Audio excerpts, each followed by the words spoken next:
friends. It is 3 o'clock. We are ready to begin our Valentine's Day special. So welcome for all of you who came. We have our wonderful Monica Boomer that's stepping in place for our moderator, Alina. So hi, Monica. She'll be helping me out today. Hello. So a couple things to note, first of all, hi. So a couple things to note right off the bat. First of all, you are on mute when you enter the room. Whether you come late or early or on time or whatever, you are always on mute. Please keep yourself on mute the entire time, just so everyone is able to keep their eyes on me and also hear me at the same time. So before we've been submitting questions in a chat box, we're gonna do things a little bit differently in the future here, as long as this works out. We've been getting some great comments and feedback from everyone. So what we're going to do is, instead of submitting your questions in the chat box, you're going to actually be able to dive. So what you're going to do is actually virtually raise your hands. Now, there are two ways to do this. If you're on your phone, simply press the little 3 dots that say more. I'll actually do it on my phone here so I can follow along. And then right at the top, it says raise hand. Just simply press that. You'll see a little virtual hand go up. Monica will take you off mute and you'll be able to ask your question live. If you're doing this on the computer, there is at the bottom bar something that says reactions. Press a little smiley face. Press reactions. Right at the top, you'll see also, again, raise hand. Simply raise that virtual hand. Monica will take you off mute and we will talk about your questions together live. It's much better for me. I like to hear your voices for sure. And if we have to save any questions to the end because they might be a little more long-winded, then we will. No problem at all. So let's try that as the course continues. A couple other housekeeping notes. I am so sorry, everyone. Everyone was in the last spices and herbs class on herbs. We had a fantastic class. There were so many participants and I forgot to record. Go figure. So I sent everyone an email. And again, I apologize profusely. This mistake will be rectified. By the end of next week, I will have re-recorded the session with all the same recipes and you will get that YouTube link. So thanks so much for bearing with me and for your patience and for your kind emails. After I sent out that email, everyone was so nice about it. It really made my day because I was beating myself up about it for sure. So anyway, a couple other things. Make sure that if you try any of these recipes, we want to see them. Tag us on Instagram, on Twitter, on Facebook, hashtag ZamanC2K. We want to see what you're doing. So everyone, let's get started. We have a ton to do. We actually have 7 different distinct recipes for you today. So, oh, thanks, Monica. See, I can see this on the phone when you're up. This is beautiful. Okay, I like this much better. When I can see the comments coming up. So everyone, today, again, we have 7 distinct recipes. I decided to put this class together. We decided to put this class together as a team because we wanted for you to be able to learn a lot of things, a lot of recipes to do in advance. So then hopefully you can replicate them on Valentine's Day. This has been an insane year, and around today marks the year when we first heard the word COVID-19. I mean, it has been a wild ride, and COVID-19 has taken a lot away from us. You know, the holidays haven't been the same. Sports today, the Super Bowl certainly hasn't been the same. But one thing that it can't ever take away from us is the feeling of love and family and community. So if we can just do a little something like bake a chocolate cake or learn how to grill a filet mignon, which we'll be doing today, to make someone's day, then why not? Make sure, of course, celebrating always with just the people that you live with in your home. I'm going to be making these for my lovely husband, who hopefully will make an appearance because why not? It's Valentine's Day, right? He's my Valentine, him and the dog. So maybe they'll make an appearance and snack with us a little bit today as well. Think of me, he says, don't count on it. He's my sidekick today. Everyone, think of me like your Super Bowl pre-game. And then you can go watch the Super Bowl and watch the commercials, and hopefully you won't get too hungry. You have something to snack on. All right, so let's get started. What we're going to do today is basically a course meal. We're going to start with appetizers, move on to our salad, our main course, and then dessert. Phew, I'm tired already because I've been going since 9 o'clock a.m. to prep all this stuff. Totally worth it though. We're going to have a feast. So first and foremost, the appetizers. So I'm going to bring you down here to our big old cutting board, which I think that people are joking. They want this cutting board, but I think we have to name her like Big Bertha or something, because everyone loves this big wooden cutting board. So what I'm starting with here is a cheese board consisting of baked brie, spiced nuts, za'atar pita chips, and some strawberries. So baked brie, I learned this actually when I was in college. I worked at this little place called Cafe Felix. Cafe Felix was this little French bistro right off of Main Street. And the first time I ever had baked brie was there. I've had brie before, but warmed, it is a whole different experience. I can't even begin to explain to you. I mean, brie is good, but brie warmed makes you want to just dive in and swim around a bit and cry and laugh and just have amazing experiences. So I cannot really emphasize how much it really changes not only the texture, but the taste of the brie. It's incredible.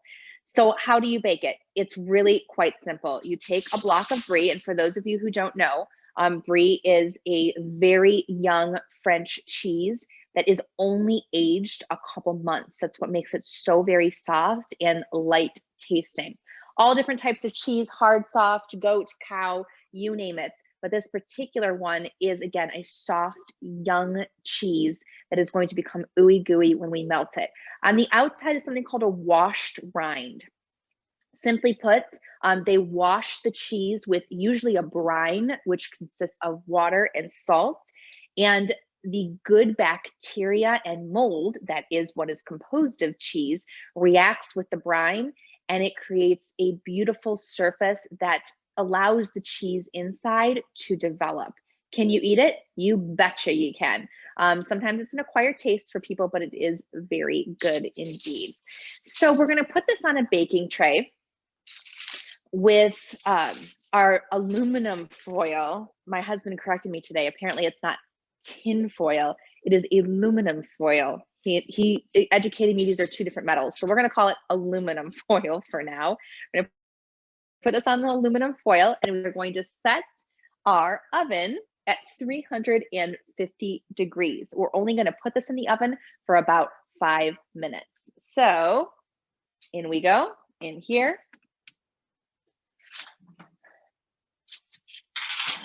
Alexa, set timer for 5 minutes. 5 minutes, starting now. Good old Alexa.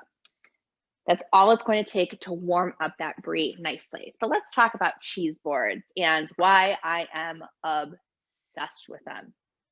So everyone, cheese boards are simple, classic, beautiful, and crowd pleasers.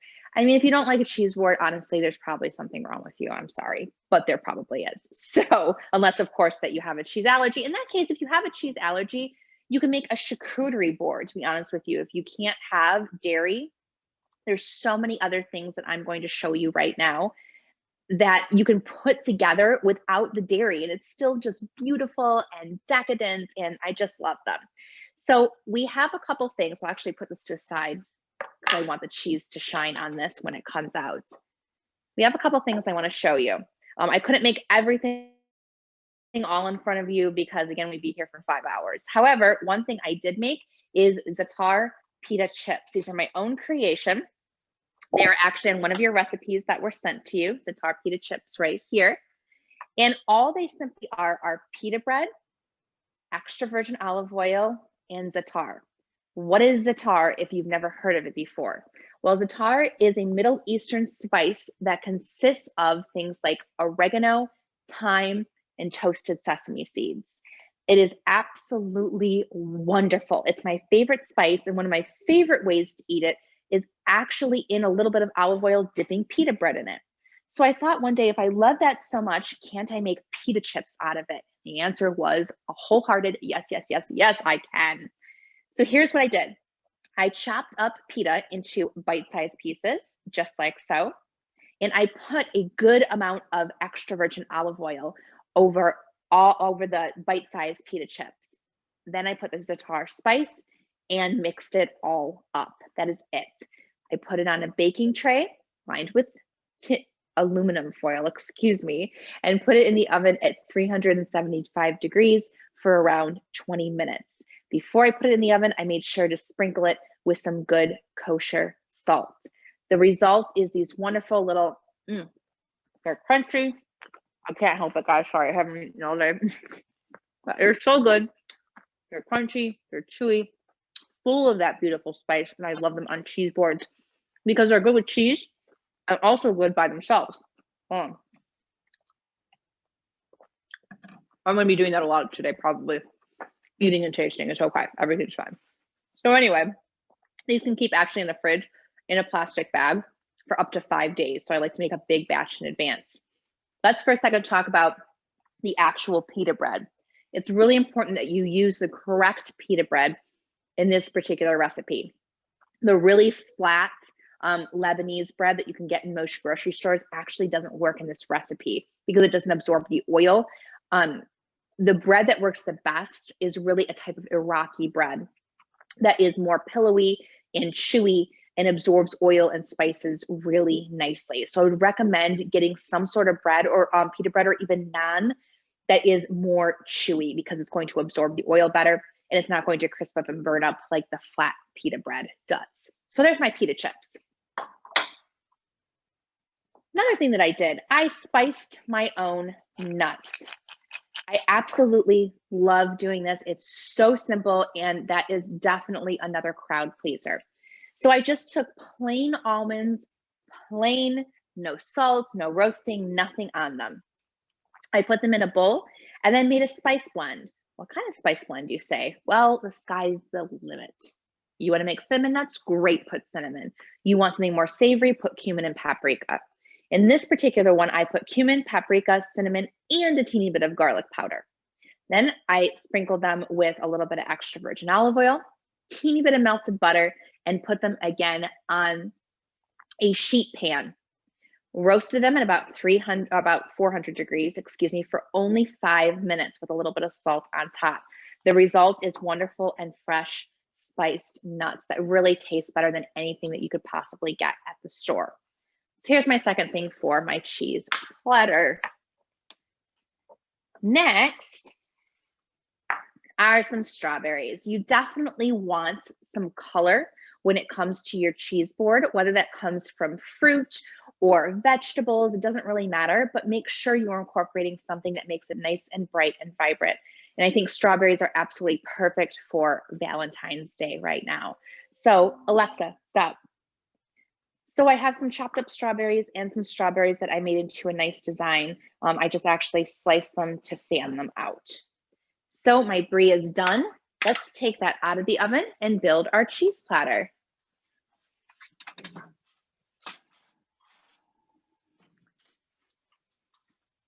Perfect.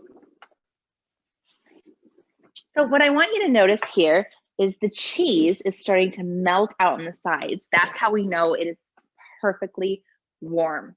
Great, that's exactly what we want. So I'm going to take the cheese off of here and put it front and center on my cheese board. When building a cheese board, everyone, you want to make sure that the cheese goes in the center. Everything else should be built around that. And it doesn't matter really actually if it's in the center or in the corner, as long as it goes on first. Oh my God, it's like coming out the sides. I just can't. So good. Next, let's put everything that we just talked about around it. So we have some pita chips. And depending on how many things you have, you can put it just in one spot or two spots, just like so. A little bit of these spice nuts. And I'll put those in a couple places for now, but I'll come back and kind of sprinkle them all over the place. And then let me wash my hands real quick so we don't, they're really spicy.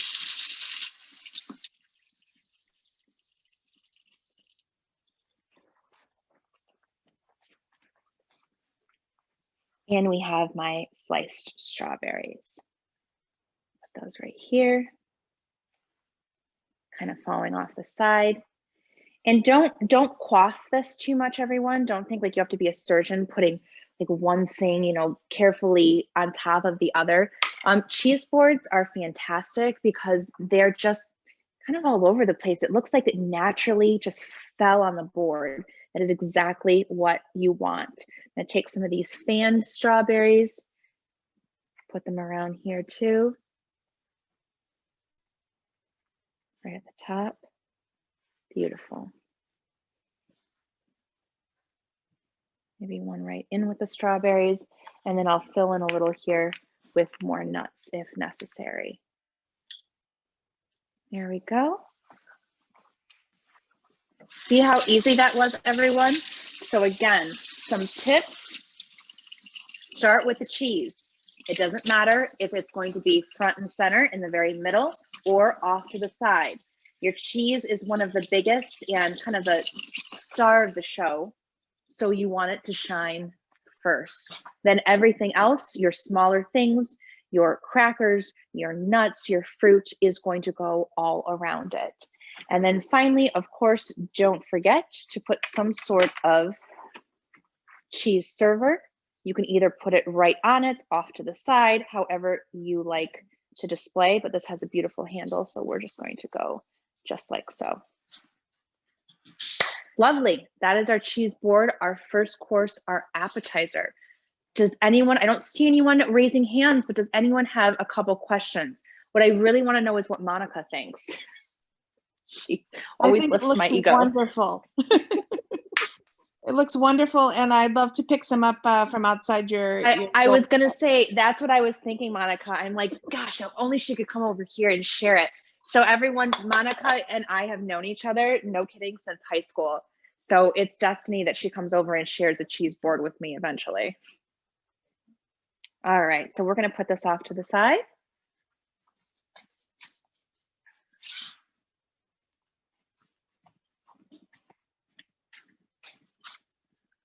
And we're going to ask my husband if he would like to have some cheese. He certainly can. He's got a big old smile on his face, so I'm sure he does.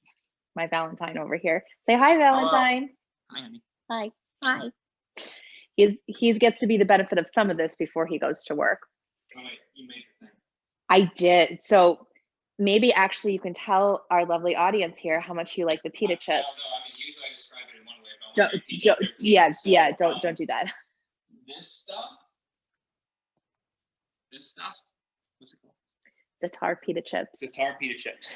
Addicting. One of the most addicting things that my lovely wife has ever made. He does love them a lot, and they're a great snack, everyone. Actually, that, you know, it actually is appropriate for Super Bowl too. Super Bowls and snacking. I think it's good. All right, everyone. So let's move on to our next recipe. We are going to make our salad. So because I am known for, I mean, what's the equivalent of dad jokes? Yeah, you can bring it up. It's okay. What's the equivalent of dad jokes? Is it mom joke? Do moms have cheesy jokes? You can put it right here. So here's my mom joke here. Waldorfy salad. So I combine Waldorf salad and healthy salad. And I describe it here, but I love the whole point of Waldorf salads. They're kind of like a little bit tangy and they have fruit in them, which I absolutely love, but they're way too heavy. They bog everything down with mayonnaise and put it on like a iceberg lettuce cup. So instead, I combined the whole tart and fruit aspect of a Waldorf salad and made it healthier without the mayonnaise. So Waldorfy salad. I thought it was funny. I thought I was being funny. Chef, you've got a comment from Abby. You just made a cheese board. You can have the cheesy jokes. They can. We're so terrible. My husband's looking at me like we're awful. We've been in quarantine for way too long, ladies. Okay. He wants to take it to work with him. It's fine. He can do that. Cheesy jokes, Abby. All right. So let's go into our salad. And I am going to be referring, I have a lot of recipes here, everyone. So I'm going to be referring back and forth to the recipes. So let me take everything out here.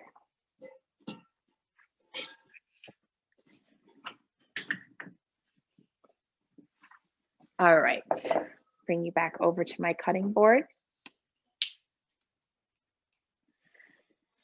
So we're going to start with a bowl here and start building our salad. So first I'm going to put heavy things on the bottom and lighter things on top. So the heavier things are our onion, our cucumber, our green apple, and our celery stalk. And our lettuce can be built on top of it. I just don't want to bog it down too much when prepping everything else.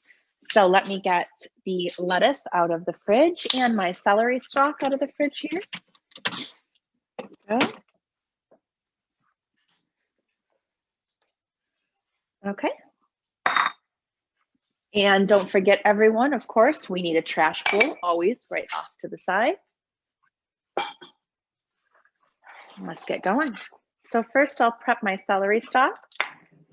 So celery is great in salads because not only, of course, celery is good for you, but it also gives it a nice crunch. And I really love salads that have a combination of really light and buttery lettuce and a crunch at the same time. So everything from celery to the green apple is going to give us that great texture aspect. So what I did with that celery stalk is I just sliced it in half so it's easier to work with. And then I slice small pieces just like so. It's going to go in the bowl. That was the sound, everyone, of the pita chips going into a to-go container. Ryan's taking them to work. All right, green apple here. Can you use any apple? You can, but I really like green apples because, again, of the tart aspect, and also they hold up very well when you're making something like salad. So I cut it in half. I'm going to cut this in half again.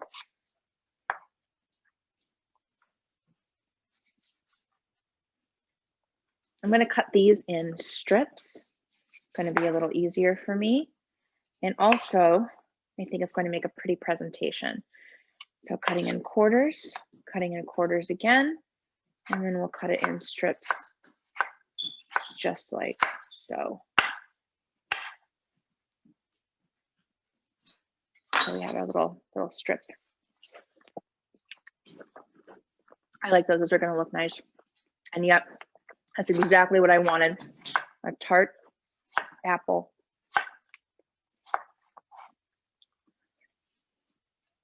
I'm probably also going to set some of these off to the side. You know, when you're making a really nice meal that's especially different and a little bit decadent, you want to plate it really nicely. So I'm always thinking about things that I can put on top. And look at these pretty apple slices. Could I potentially put these on top as well? Betcha I can. So I'm just going to make sure always to put some off to the side. And when I plate the salad, we'll be able to put some of these lovely apple slices on top there.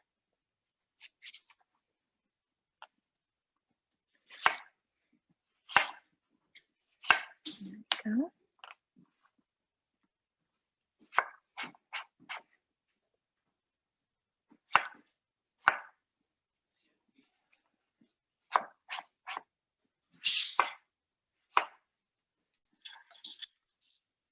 All right, these last two I'll just put off to the side for my garnish.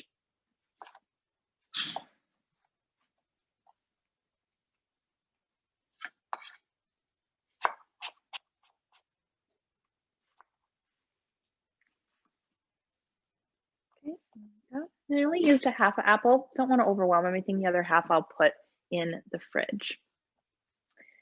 So now I have an English cucumber. You can really use whatever cucumber you want, but I'm really insane about English cucumbers because of how crispy they are. They really don't get soft very easily, and the seeds are not too prevalent, so I don't have to de-seed it. So I'm a big, big fan of English cucumbers. So I'm going to chop this in half just so it kind of matches the other slices that I'm doing, and then slice long ways. Try to get everything as uniform as possible. So if I'm doing slices of other vegetables, I should probably do slices of cucumbers that are little half moons like that. Perfect. English cucumbers last for so many other things too. I mean, I have a whole one that's just, it's going to last all week for my other salads, which I love. All right, so now I cut off a little end of a red onion. Now this might not be your jam, totally understand that. However, I'm pretty nuts about red onion in everything. Red onion is has a really different distinct taste than regular onion. It's a little milder, can be eaten on its own. It's sweet, it's tangy, it adds a crunch. Again, you can see where I'm going as far as this crunchy texture aspect. So I love red onion. However, in salads, you have to make sure that you don't put big old chunks in there because you will have a problem on your hands. You'll start making people cry. So what you really want to do is thin slices. So I cut a little bit of the onion. You can see I didn't even cut it in half. I cut off just the side of it, took off the skin, and then I want this flat surface to be down on the cutting board. That will allow me to have these thin slices. If I start doing really big slices again, someone's going to get a big slice of red onion and it's going to be overwhelming. So instead, really that thin, fine slices, just like so.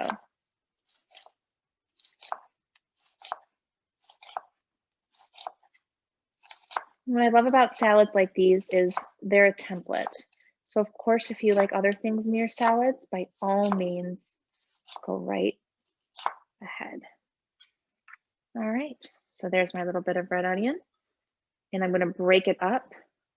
Those thin slices are going to complement everything beautifully. So there we have in the bowl our apple, cucumber, and red onion. Now on top of everything, I have this, and this is already, I buy this prepared just because I'm pretty nuts about spring mix lettuce. You can use whatever lettuce you want. You could chop it and wash it fresh if you want. However, this is not only easy, but I love the spring lettuce blend. So we're going to put this right on top and put it off to the side.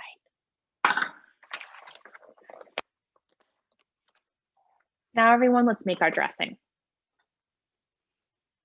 So the dressing I have for you today is going to match that tart aspect by making a sort of raspberry vinaigrette. Now, I am nuts about things like raspberry vinaigrette. However, I will tell you, when people go and buy the bottle out of the store, the sugar that is in it is quite alarming. I'm not kidding. I really don't know how people operate on all that sugar. It's a lot. So anyway, my point is that you can make it on your own. The little mistake I have to say, a little edit that I have to make in my recipe, I forgot one ingredient. So add about a teaspoon of plain Greek yogurt to your salad dressing. So let's go over what we're going to put in a bowl. First and foremost, a little bit of Dijon mustard, a little bit of shallots, some raspberries, and get these over here, apple cider vinegar. And the other thing that I forgot in there, a little bit of honey. So make sure that you add to your recipes again, a little edit, some honey, and a little bit of plain yogurt. This is where your sweetness is going to come from. You don't need copious amounts of sugar. A bit of plain yogurt for creaminess.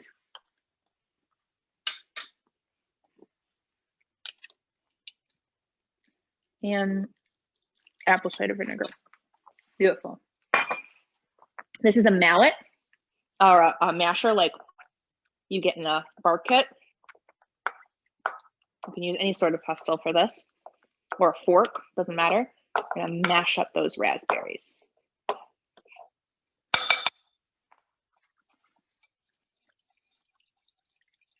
Mix it all up.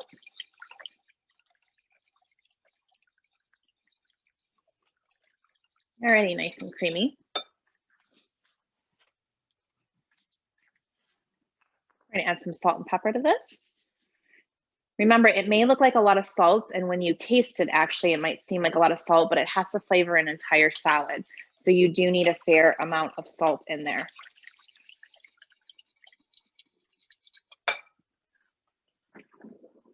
Keep tasting as you go. So I'll give it a little taste right now. Oh my gosh, that's already incredible. Oh, love it.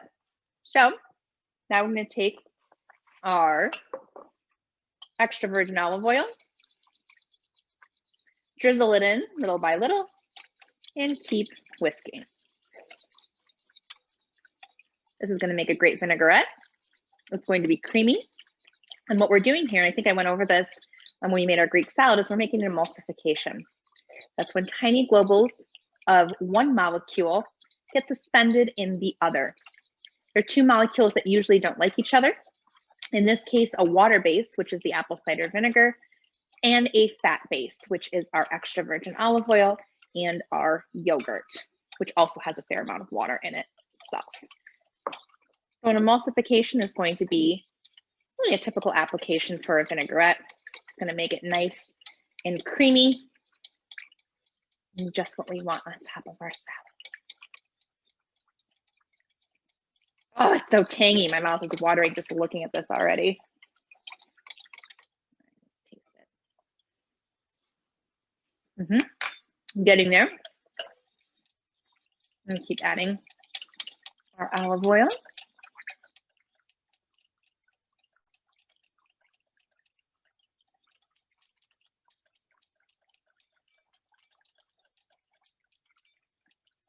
Raspberry vinaigrette with real raspberries. Who would have thunk?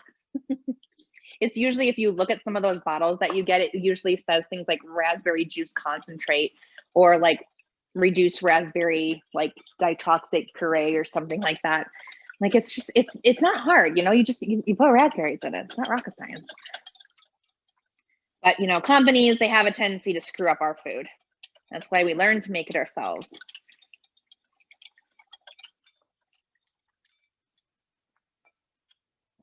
Let's taste this. I'm actually going to add, at this point, a little teeny bit more honey for a little bit of sweetness. I'm going to keep going.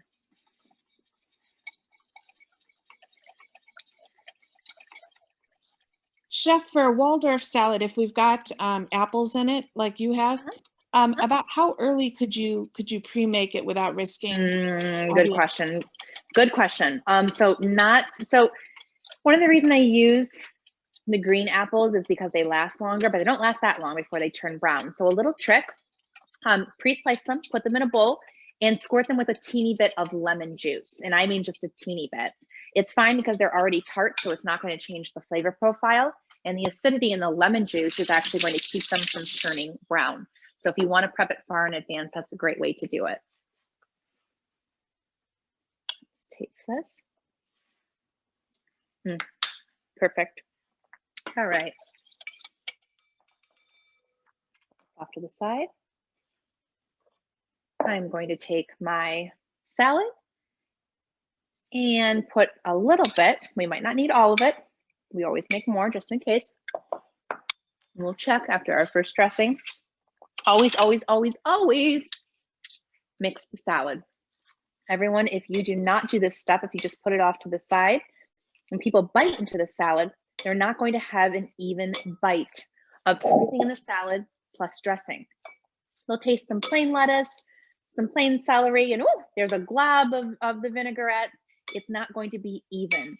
And the whole point constantly when we're cooking is to make each even bite a glorious mixture of everything that you intended. So always mix the salad together. And it's prettier. All right, so we're going to taste to see if we need some more. Get everything in here. Some apple.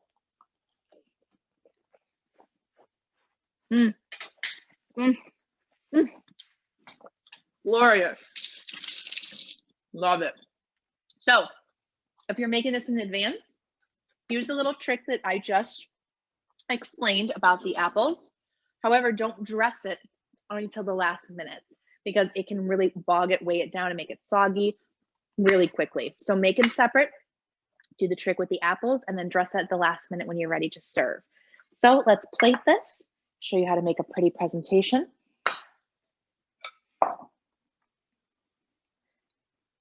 Salad plate here. Make sure I get all these goodies.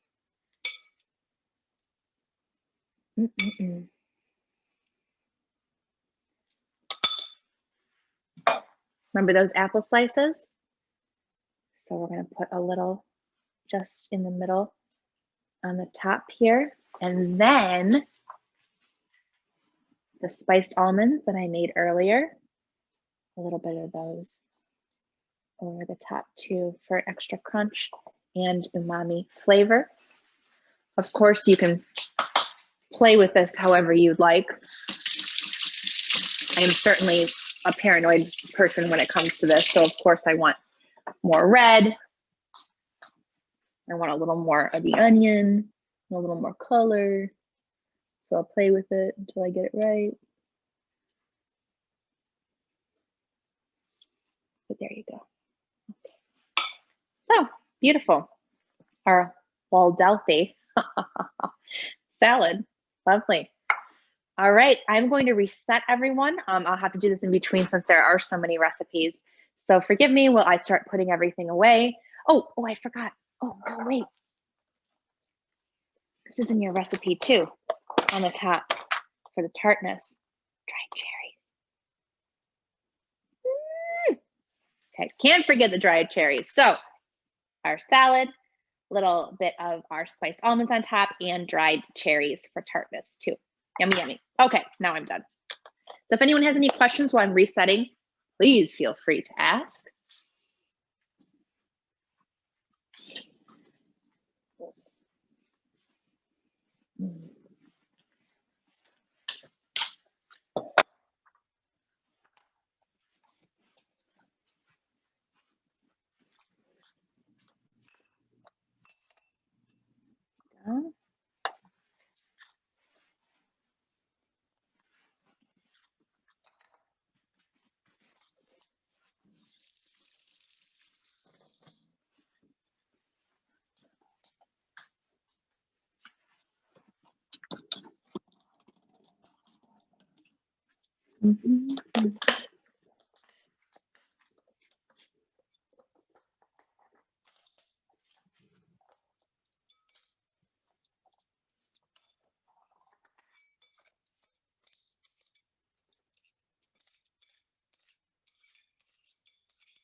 And the dog comes running, of course. He's got a good nose on him. Put this away.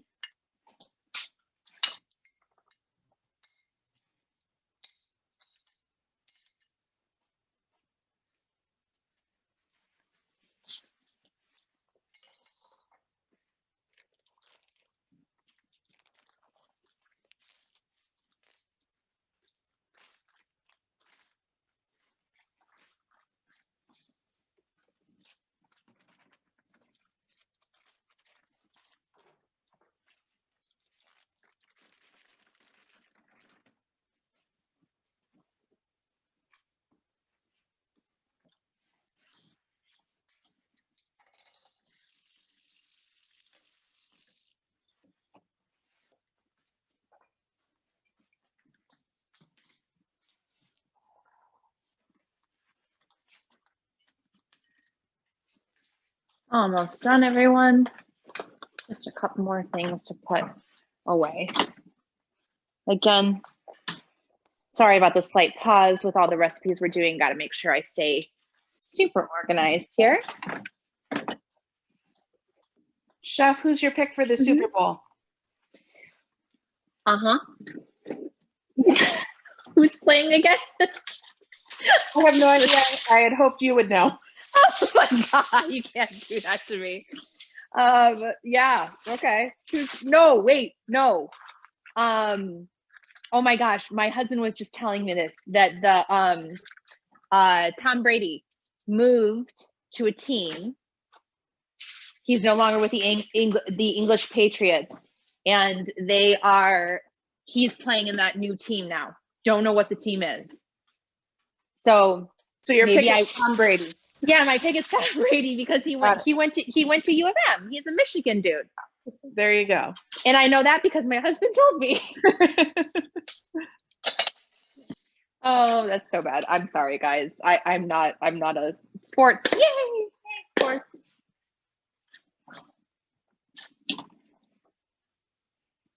Okay, so thank you. Got all of that away. Let's move on to our fado and our charred peppers. So let me get everything over here. Fado is an ancient Roman grain that is widely consumed in Italy. I am nuts about it. It is really nutrient packed. And they use it kind of, I would say, almost as a rice substitute. Not really a substitute though, because it's something that they eat just on a regular basis. And they don't eat much of rice, but they eat a ton of fado. So this is what fado looks like. They're really kind of like tiny wheat berries of a very specific plant. So it is ancient. It's one of the oldest grains besides rice that we know of that was developed and cultivated by, we think, the ancient Romans, but it could have gone back way farther than that, even to the ancient Egyptians. So again, it is a berry of the wheat plant. So you have, it's kind of like a whole grain that has everything in it, the germ, the endosperm, the bran. So together it's really fiber packed and nutrient dense. Super good for you. It's chewy, it's creamy, it's toasty, it's nutty. I can't say enough about this. It's spelled F-A-R-R-O, and we have it at least once a week in this house. We have it a lot. It makes a fantastic side dish, just plain, or you can put different things in it. So we're gonna jazz it up just a little bit today, but again, you're gonna see how simple it is. So first and foremost, I'm gonna get this on the stove. Here's a medium-sized pot. It is the same ratio as rice. So 2 cups of liquid to 1 cup of fado. So 1 cup of fado in here, and we're gonna do liquid. This is actually a vegetable stock. Vegetable stock, you say? I've always wanted to learn how to make that. Well, guess what? We have a class for that. So sign up for our Liquid Gold class, everyone. We'll learn how to make all the stocks together. We're gonna make this particular dish completely vegetarian with our vegetable stock. If you don't have stock, just add water, not a big deal, but stock really makes it that much more flavorful. So this is going to go over to the stove. Let me put it on the top here, the stove. We're gonna put it on medium heat.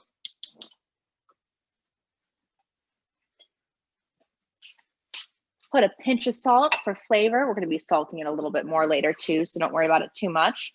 A little bit of salt and a little bit of fat, so a little bit of extra virgin olive oil. Let's cover that up and let it come to a simmer. I am gonna keep an eye on it because I don't want it to boil over. We want it to simmer just like we would rice.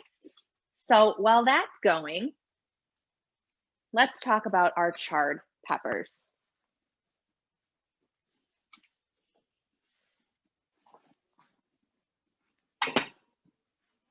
So, ooh, yes, so good.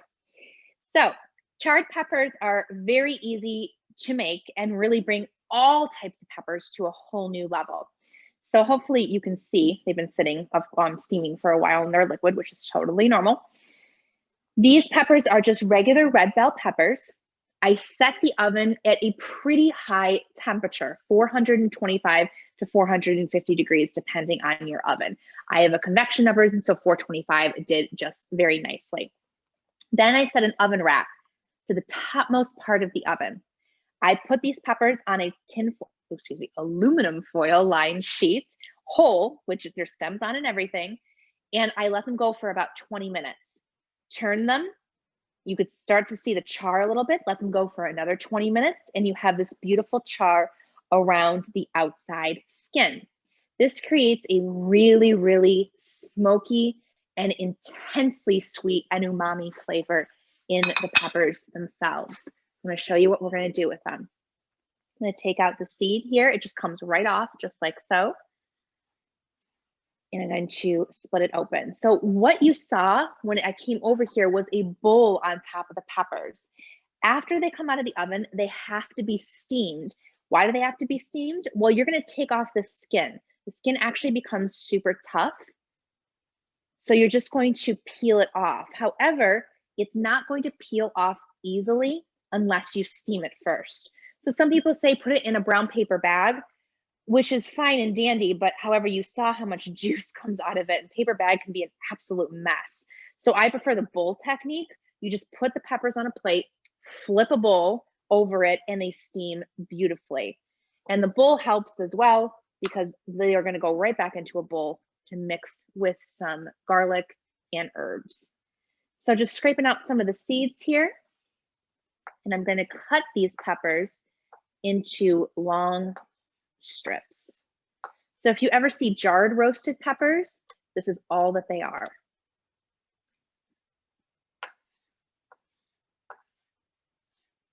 Can you do this with any peppers? Absolutely, you can. You want to do this with everything from Anaheims to bananas, the jalapenos, go right for it. So again, just taking out the top, comes off quite easily.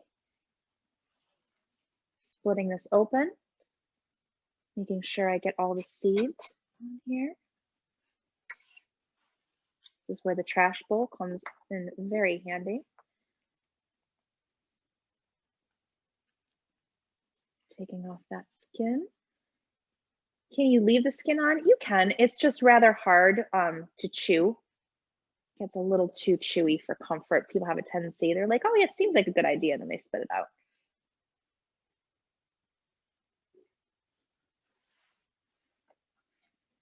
There we go.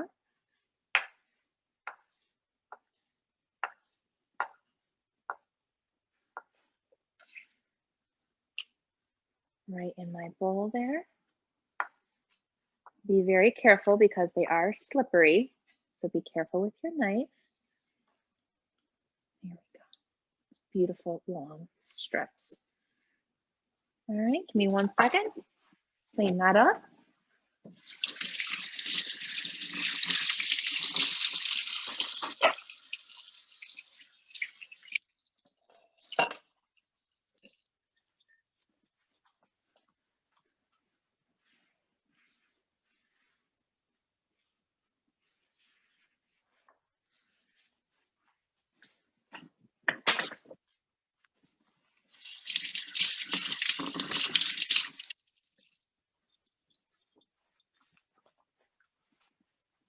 Okay, so peppers right in the bowl. We're going to add a couple other things to it. First and foremost, we're going to add a little garlic. Not too much because we don't want to overpower that delicate flavor, but just about a clove minced. And I had pre-minced garlic beforehand. A little note, if you pre-minced garlic before, everyone, put it in a little bit of olive oil to keep it from becoming kind of sticky where it's hard to work with. All right, now to those peppers, we're also going to add a little kosher salt and pepper and some flat leaf parsley. I don't like to do anything really stronger than parsley. Here's my flat leaf parsley. Again, if you took our herbs class, this stays in the fridge in a little glass with just a tiny bit of water, so I can take a little bit of it with my knife whenever I need it. I don't like doing anything that's much stronger than parsley, everyone, just because, again, really, really deep, rich, and sweet flavors are coming from the peppers. I don't want to overpower it with an herb that is too strong. So I want to balance. So let's chop up some of this parsley. Let me get off the stems here in this particular case. Put it all in a bundle like we learned in our herb class. Let's give it a nice little chop.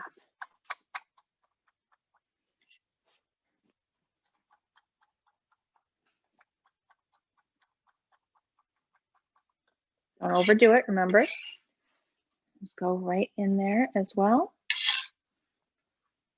And last but not least, hopefully you can guess, hopefully you know me by now, extra virgin olive oil.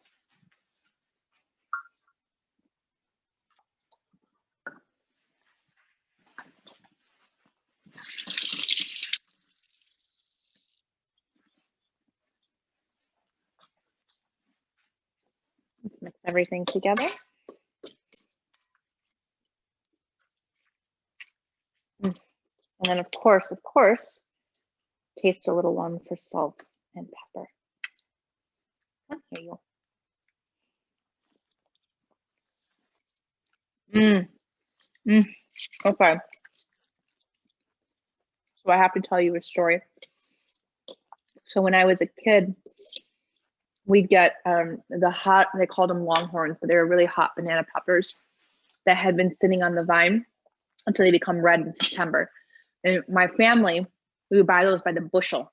We roast peppers on the grill like this and peel them. Your hands burn because they're the spicy peppers. And then we'd freeze them because we'd taken them out of the holidays, Thanksgiving, Christmas, Easter, and then dress them just like this. A little bit of garlic, olive oil, parsley, salt, and pepper. That is it.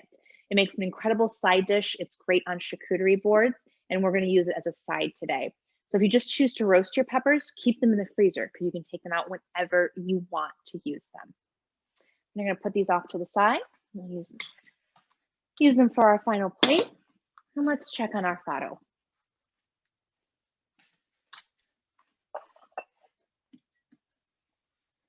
So I let the fado come up to temperature and I turned it down a lot because I don't want it to simmer too much.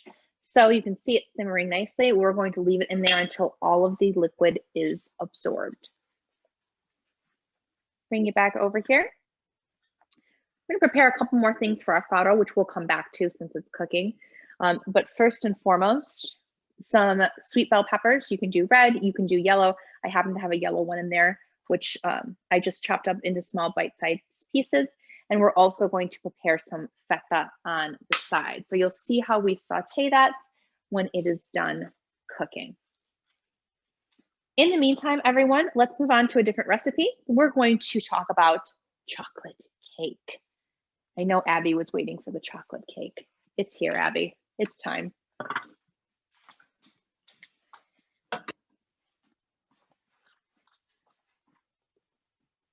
All right, forgive me everyone again while I reset just for a moment.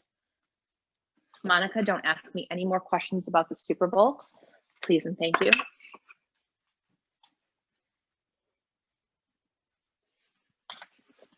Except for what your favorite commercial is, which we don't know yet this year, but I do watch it for the commercials. I get a big kick out of those.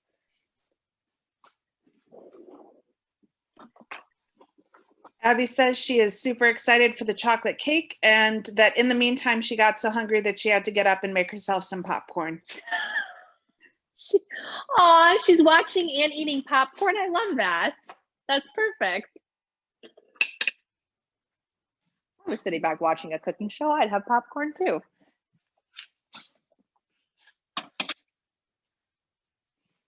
All right, I'm gonna actually take this entire cutting board, everyone, and move it. We need lots of room for the cake.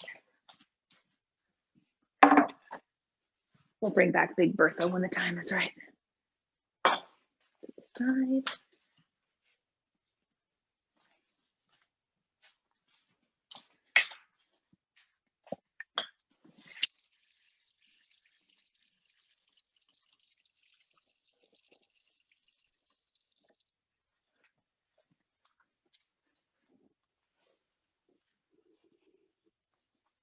Okay, so you guys get a special like prelude to desserts and cakes specifically. This is a whole different class, so I'm not going to get into excruciating detail because it's an entire desserts class that we're offering later on into our series. However, because this is a special class, we're going to be doing, you know, special little tips and tricks and tidbits and all that.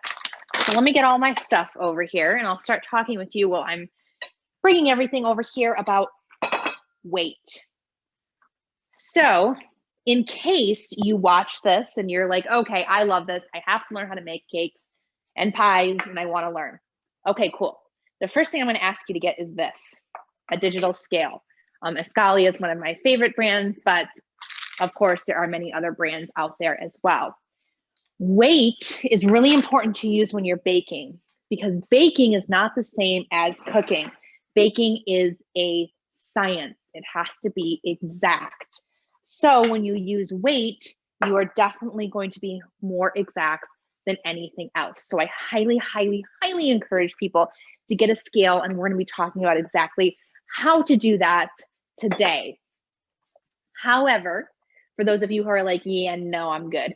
I did also include the cups and how many sticks of butter, etc. And then next to it on your recipe here, I put the ounces in case you're so inclined to go get a kale, again, which I would really encourage.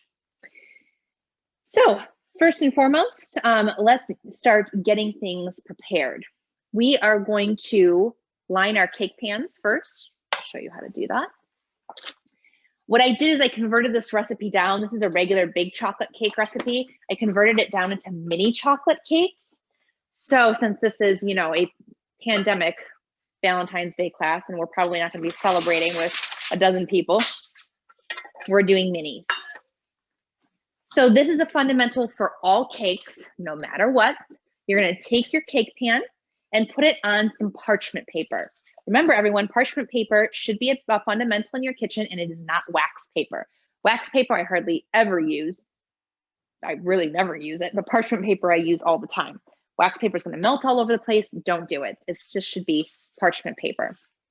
Next, I'm going to take my little cake pans here, take a pencil, and simply draw around them in a circle. So when I lift it off here, I know it's kind of hard to see the line, but I'll be cutting out that circle. That's the point of what I'm doing here. So we'll do another one.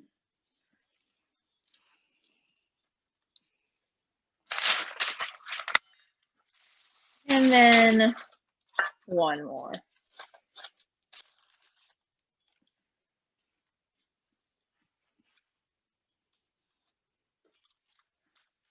There we are.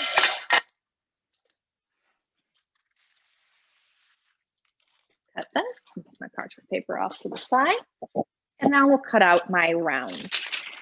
So what is the point of this? Well, everyone, have you ever baked a cake and thought you greased the pan, and you're like, oh, I'm good, I greased the pan, and then for some reason, who knows what, you can't get it out of the pan, and you panic and you take a knife and you try to, you know, put it around the cake pan, and then you very, very casually start shaking it and then hitting it and then jiggling it some more and then cursing to the gods and thinking, what did I do wrong?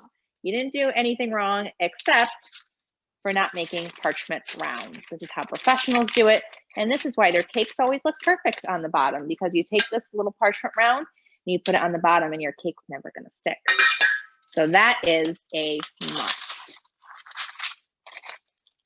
Now, do we grease that on top of that? You betcha you do. Some baking spray, also a pantry staple that you should have if you plan on baking.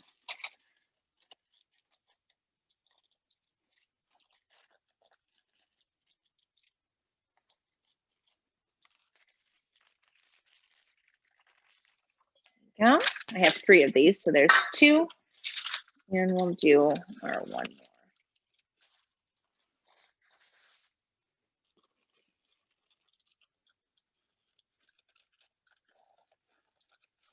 You didn't know there was going to be an arts and crafts side to this, did you?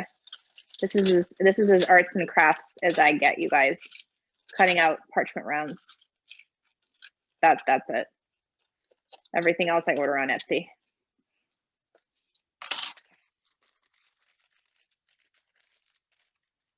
And our 3rd one in here. Get out the baking spray. Sandy and John are very thankful for this tip. Yay, good. I'm glad. Most people are, honestly, because when I do this section with my students who are taking vocational classes, there is literally, and I'm not kidding, a collective oh in the classroom every single time. So I know for some reason, I don't know why. Well, I do know why. People are really bad at writing recipes, and they don't tell you. They don't tell you, and they should. All right, just spraying around. So you notice what I'm doing is I'm taking my baking spray and I'm spraying around the sides and giving the parchment paper itself a little spray.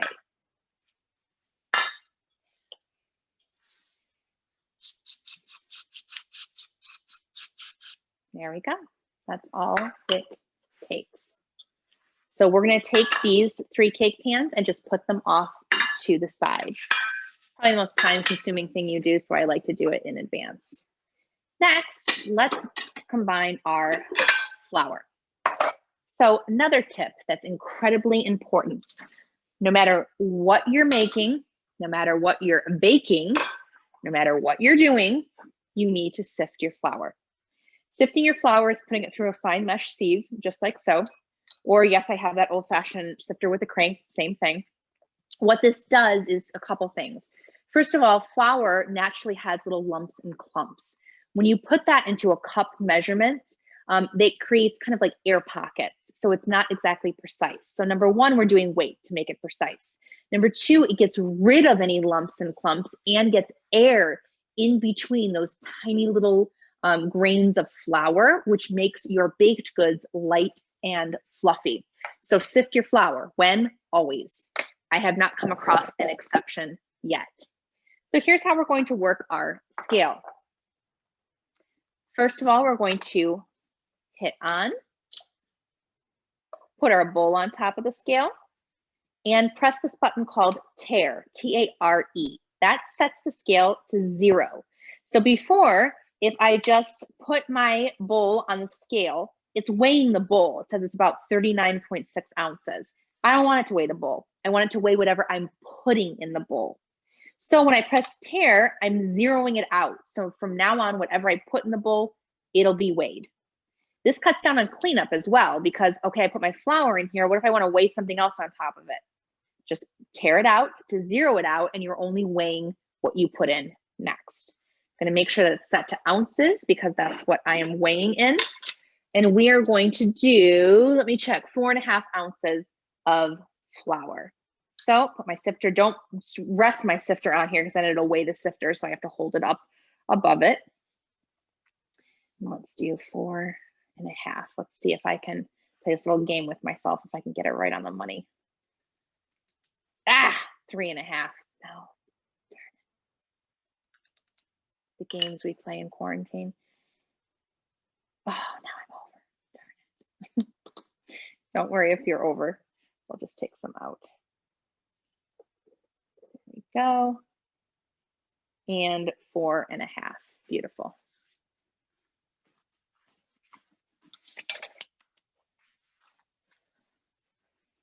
Put my flour off to the side, and now we're going to combine our baking soda.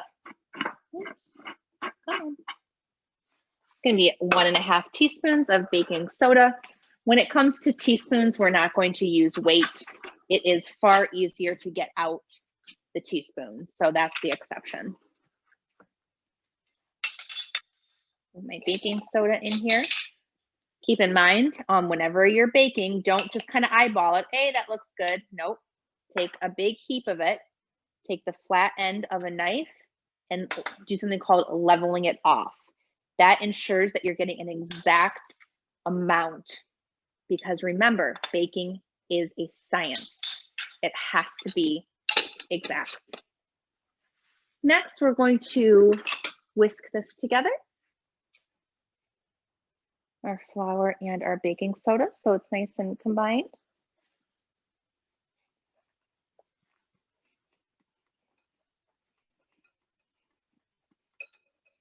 And I'll put that off to the side as well.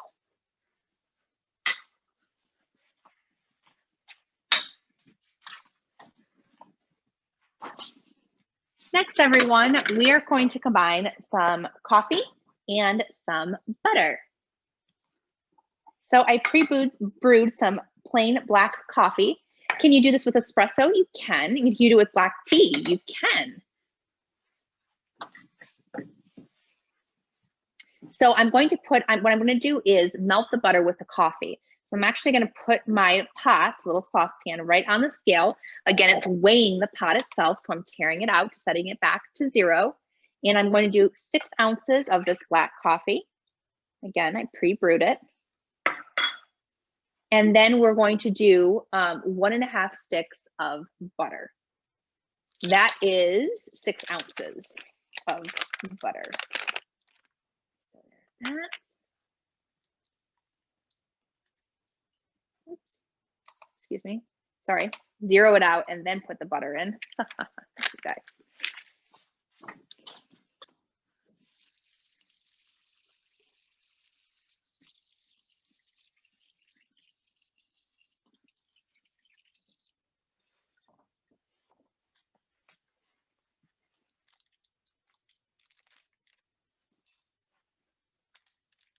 go.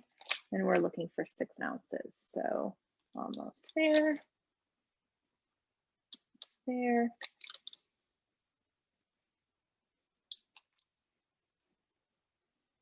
There we go. 6. This is going to go on the stovetop. Let me take you around. There you go. Right on the stove. We're going to turn this on low and heat it up until the butter is melted. My dog came running again. He has quite the nose for butter. Don't you?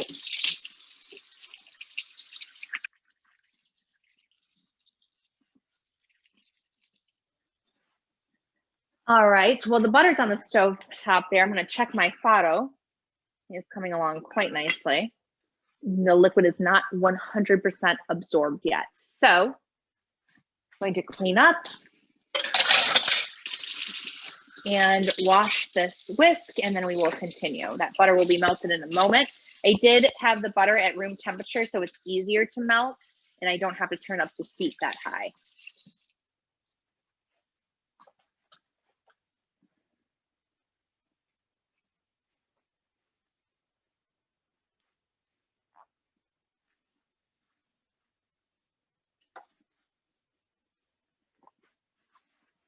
Okay, you see it going quite nicely.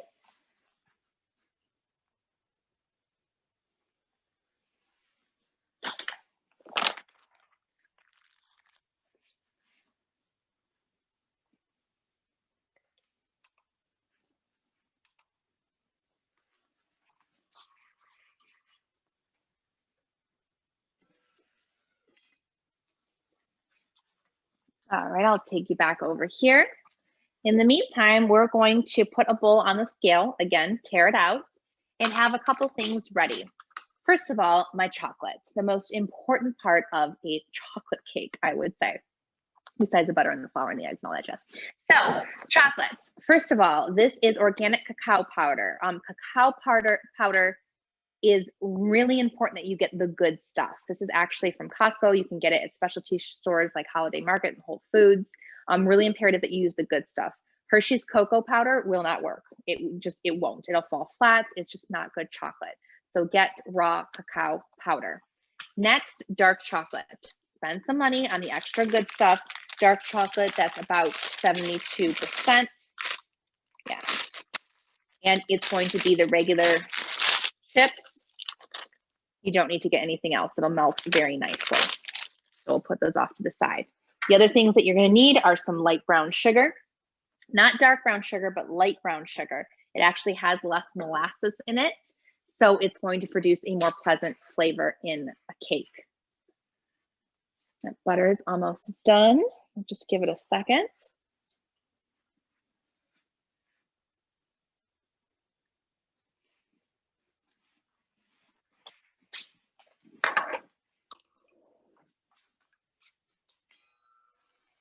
In the meantime, everyone, I want you to see what this fado looks like. Just like rice, how it's absorbing all the liquid. And when the liquid is down just a little bit more, I will turn off the heat and have it steam.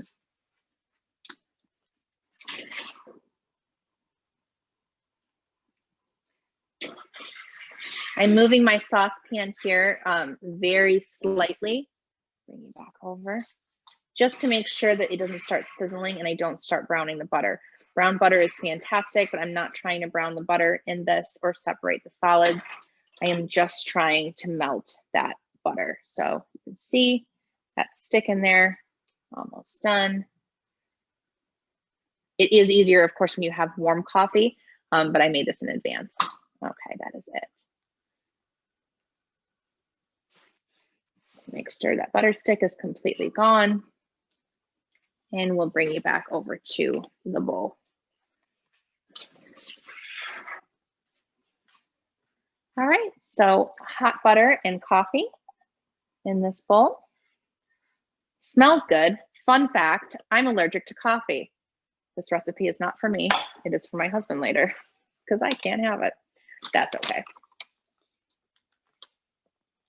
All right, now we're going to add our chocolate powder, cacao powder. going to be 1.5 ounces. So I teared out the bowl there.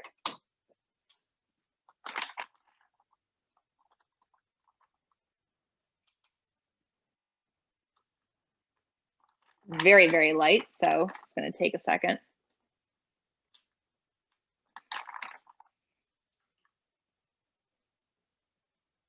Perfect, 1.5 ounces.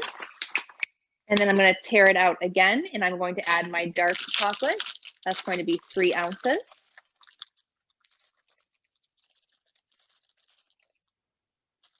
I knew I'd need just a little more. I have some more on standby here.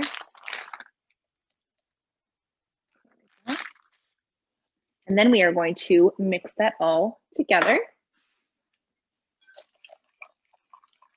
Make sure that the chocolate melts.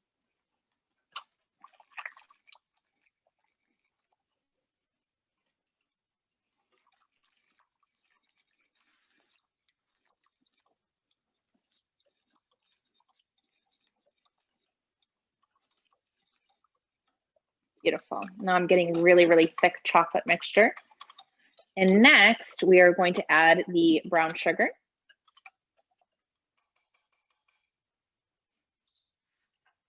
So I'm going to bring my scale back here. Again, tear it out.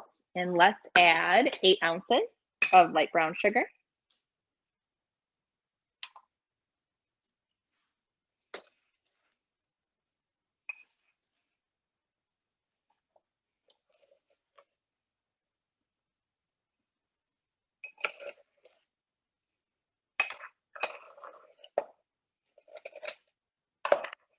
Guessed it was going to take all of this. I was right. There we go.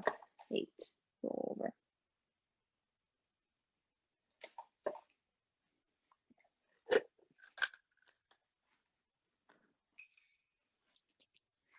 Then we're going to add a little bit of vanilla and salt. 1/2 teaspoon of kosher salt. I think I told you during our spices and herbs section that kosher salt is what we use for absolutely everything, including baking. Do not eat iodized salt for baking. You use kosher salt as well. A little bit of vanilla extract, 1.5 teaspoons, I believe. We'll check. Yeah, 1.5 teaspoons.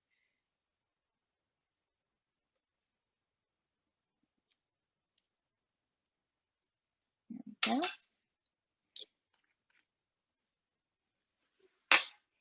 Then we're going to mix that all in together. See how this is one bowl, super easy.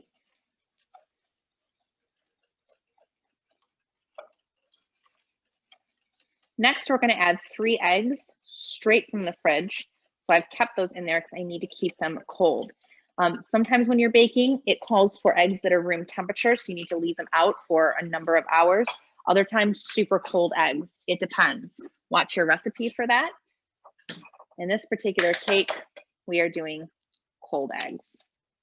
So 1, 2, and 3, and then 1 egg yolk. So this is going to be my egg, crack it. Easiest thing for me to do is put that right in my hand. Let the white come through my hand, just like so.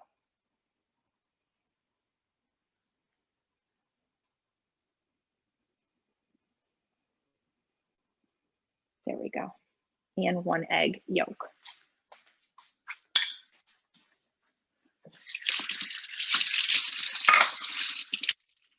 Washing my hands as I touch the raw egg.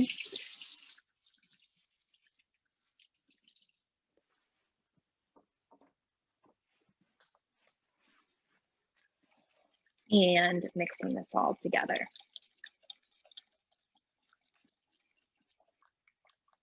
Whiskey. Then we are going to take, remember our flour with baking soda. Okay. We're going to start adding that just little by little.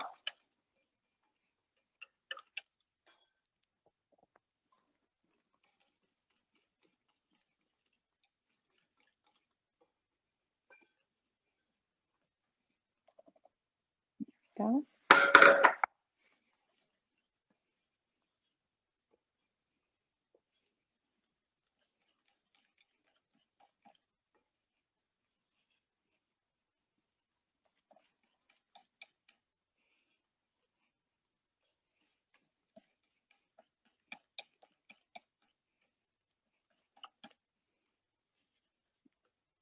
All right, just combining thoroughly to make sure there's no flour or anything left.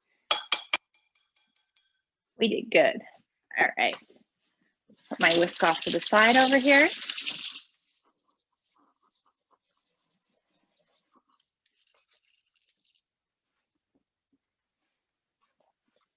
And let's fill our cake pans. How do you get absolutely even cake within the cake pans? You weigh it. And a good recipe is going to use weight and tell you how much cake should go in each pan. So here we have our prepared pans right on top of here.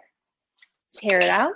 And this is going to be 11.5 ounces of batter in each.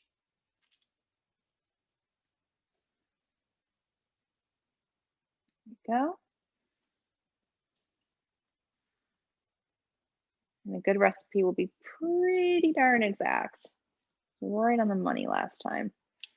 This recipe, I am not a baking recipe developer. That is a whole different job. So this was actually adapted from a book by Stella Parks called Brave Tart. Can't recommend it enough. And I just mess with the proportions a little bit.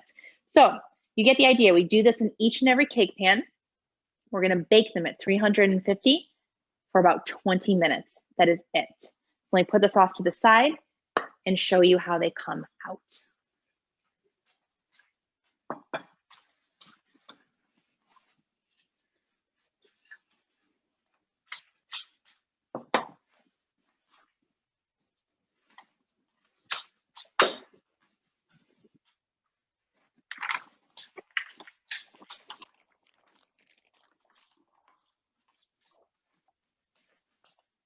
They come out, everyone, just like so. And you do have to cool them completely in order to put any frosting on top of them. And that takes hours. That's why they have to be made so far in advance. Remember the parchment paper below? Look at this. Just simply peel it off. And they had no problem. I took a butter knife and just gently went around the edges. They came right out, no problem at all. So let me take off the parchment paper on all of these little guys. And I'll show you what we're going to do for frosting.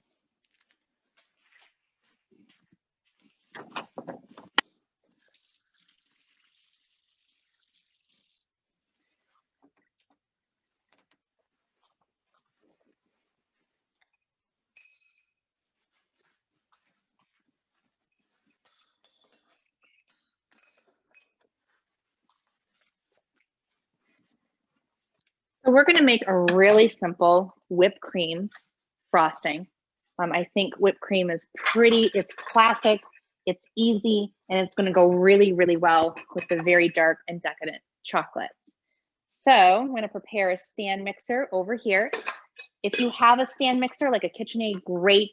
If you don't, the hand beaters will do just fine. If you don't have that, a food processor will do that just fine. If not, then a whisk, some patience, and some strength will also make whipped cream.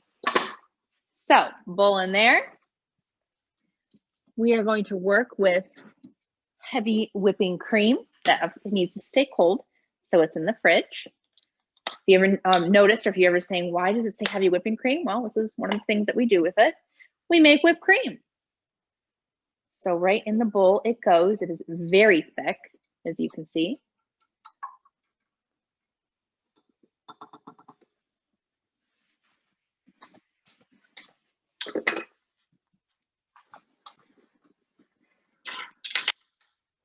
Next, we are going to add just a little bit of vanilla extract, some cinnamon, and some nutmeg.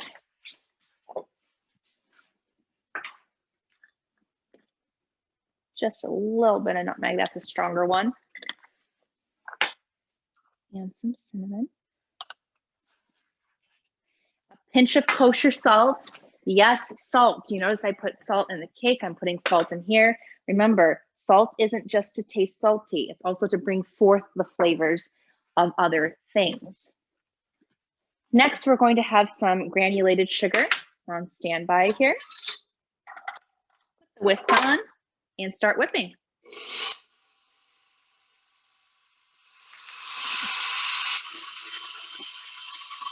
So we want to whip on high, everyone. And we're going to take this sugar a little bit at a time and start adding it. You don't need much. You don't want to overpower it with sugar. It's only going to be about 2 teaspoons or so.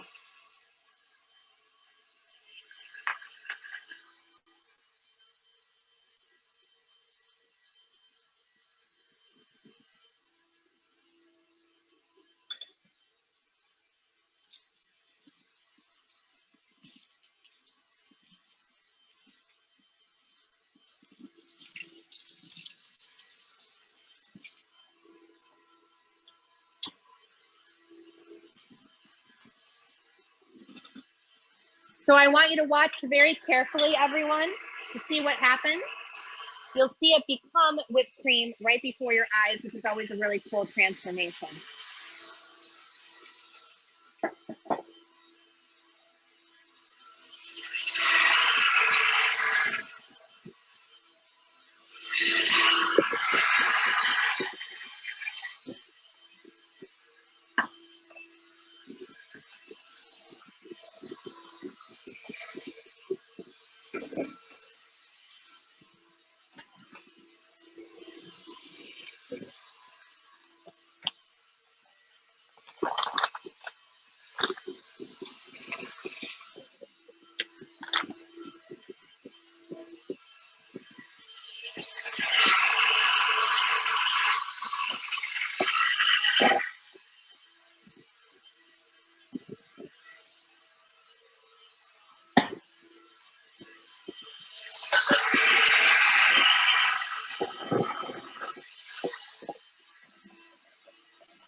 Almost, everyone.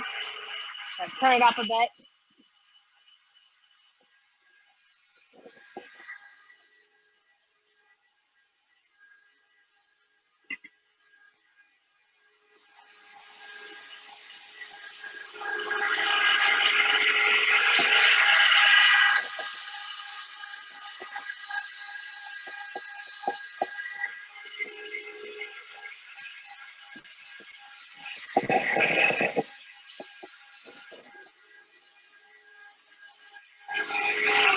I'm going to pause everyone just for a moment. Hopefully you can see it becoming whipped cream. It's getting really thick. And I'm going to taste it just for a little bit of sugar. See if it needs any. Just a little bit. Just 1 more teaspoon. I'm going to keep going just for a little bit longer.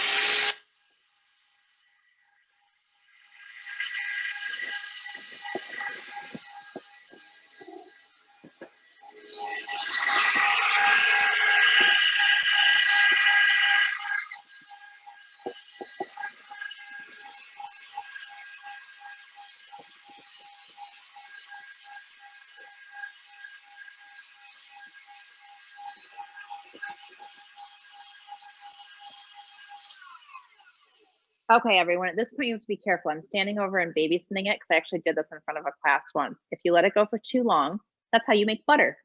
So if you want to make butter, it's a whole other class and super fun to do. But the solids actually separate from the, the liquid separates from the butter solids and you get butter. So you don't want to do that. You want to go just to the right point, which is what we call in the business hard peaks. That's where if I take this and just let it hang, it's not going anywhere. We'll put this off to the side. Next, I want to show you something. My pastry tube. Again, we're not going to get into this too much details because I'll go over it in my cake class, but this is a super fun thing that of course you can get at anywhere, Meijer. You can get little pastry tips and tubes. So the pastry tip goes down into my tube, my bag, down at the bottom here. I'm going to put this in a glass, open it up so it's easy to operate, and then I'm going to scoop my whipped cream right into my bag. Now you can decorate these cakes however you want. And again, I will go into detail during my desserts class, but for now, I'll show you more of an individual way to decorate each one. What I'm going to do is take a round biscuit cutter. I'm actually going to go right in the middle of this guy. No, this will not go to waste. There's so many things you can do with it. But I love getting this really nice and deep shape. And it looks different than a cupcake, a little more elegant.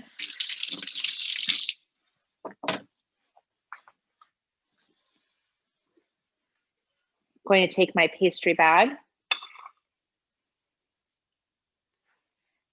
and I'm going to pipe that beautiful whipped cream, just like so. Isn't that pretty? Out of my chocolate cake, I'll bring it up so you can see a little bit more. Out of my chocolate cake. And now we can also do sorts of fun things to it. I like to add those little chopped strawberries that I had earlier off to the side. A fan strawberry. And of course, we also have my cacao powder. Hold on one moment here. Lost my little mini sifter. That's okay, I'll use the big one.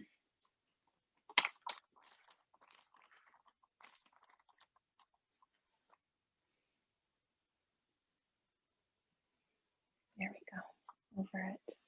Look at that.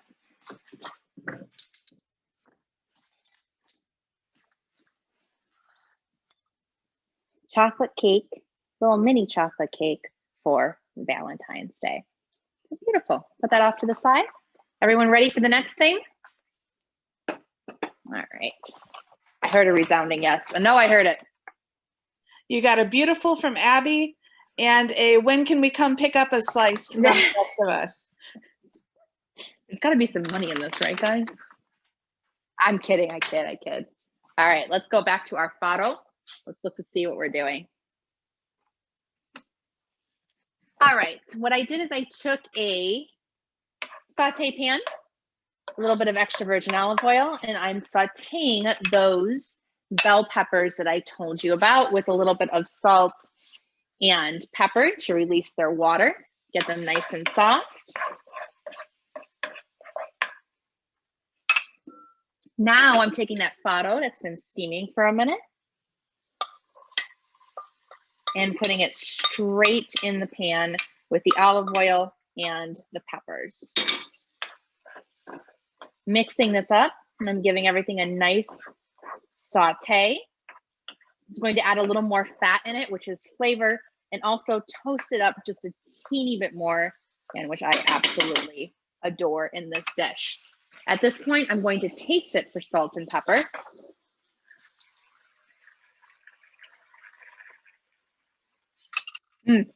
Doesn't need any. The salt I added to the peppers and beforehand is perfect.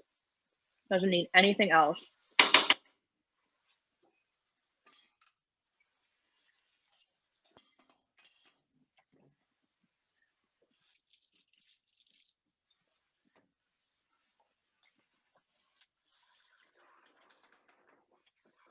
Okay. The last thing that we're going to do is add some feta crumbles on top of it. I'm going to crumble a little bit in here because it makes it nice and ooey gooey, but I'm going to save some for the top as well for when we plate it. There's our other side dish.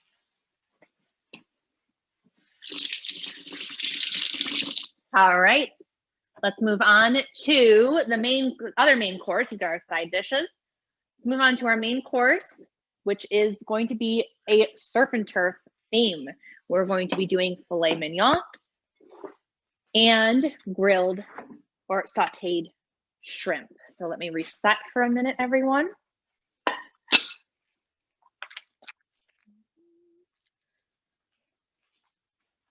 Get my cutting board back over here. Come on, Big Bertha. Come on back over here with me.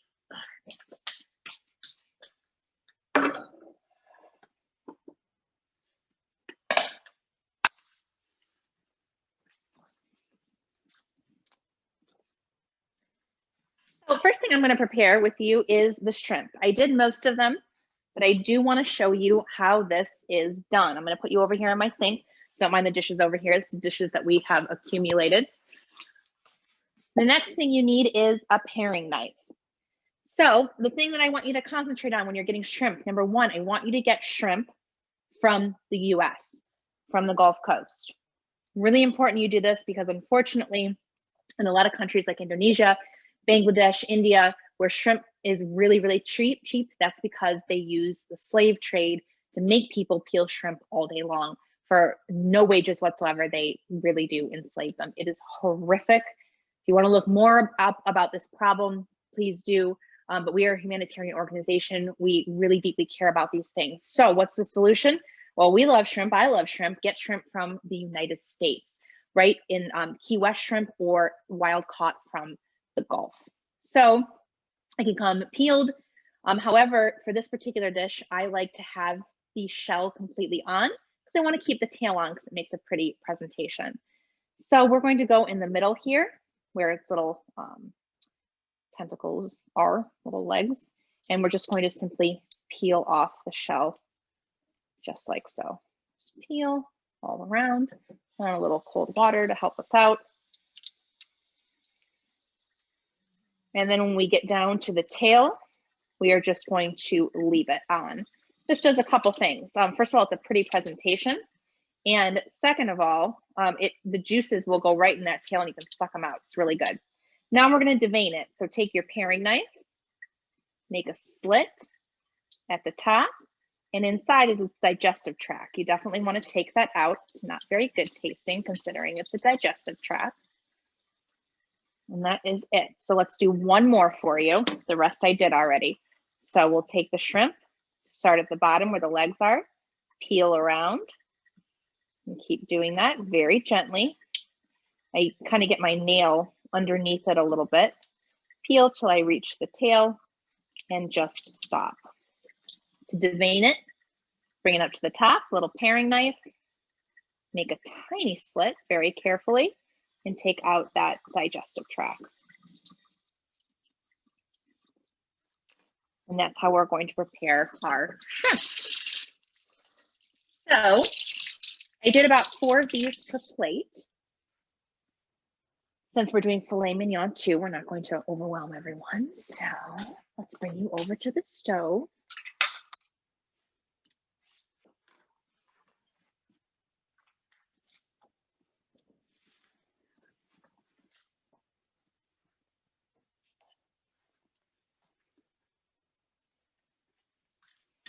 Sorry, everyone, I missed a step. I'm going to take you back over to the cutting board here and lay out our shrimp on a plate. So you can take a plate or a plastic cutting board, lay out our shrimp just like so. That guy didn't have a tail. I actually, I instead of an even 8, I bought 10 because I knew that some wouldn't have a tail, and I was right.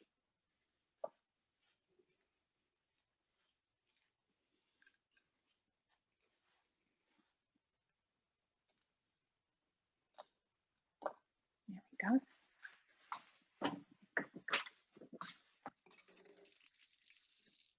I want to evenly sprinkle some salt and pepper over these.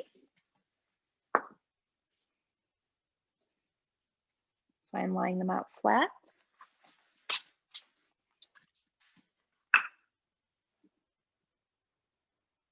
A little bit of pepper.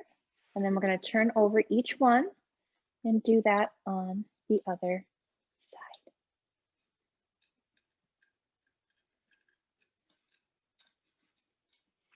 Shrimp are like little sponges, everyone. They easily absorb whatever you put on them. So I put the salt on, leave them for just a minute, and it'll soak nicely right into the little shrimpies. Oh, shrimp.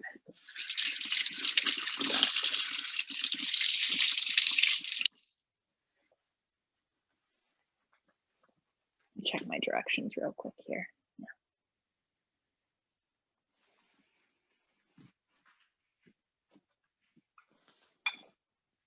Now I am correct. Now we'll bring you over here. We're going to add some extra virgin olive oil and a little bit of butter.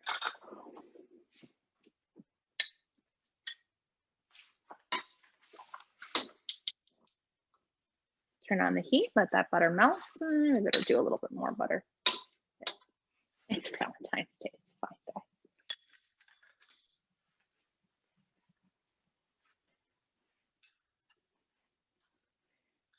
The other thing I'm gonna do, everyone, just on one side right here, I'm gonna sprinkle just a little bit of paprika for a little bit of smoked flavor, but not too much because I don't want to overpower them.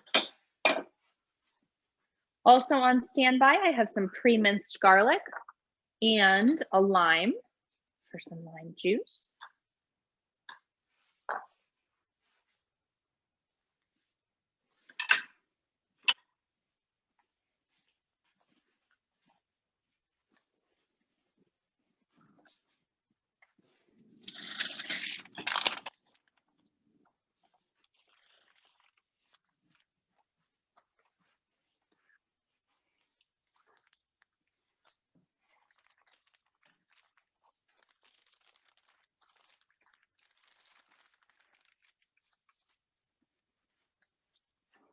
There we go. And now we are going to lay our shrimp in the skillet evenly.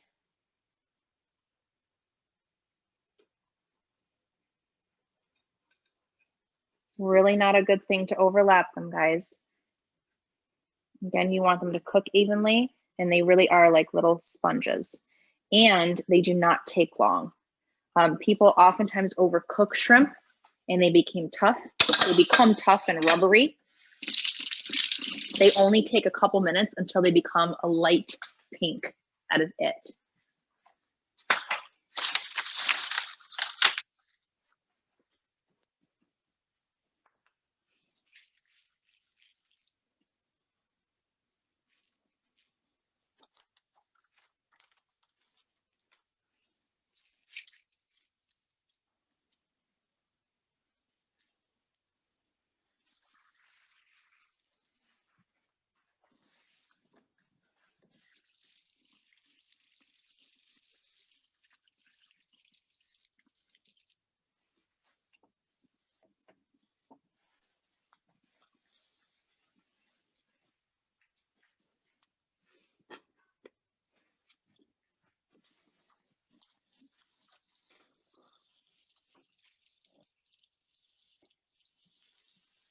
There we go. And let me just look for some tongs real quick.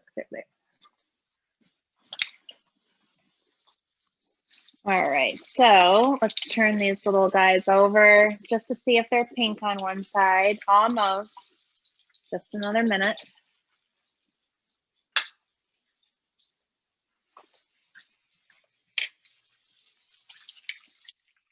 There we go. Beautiful.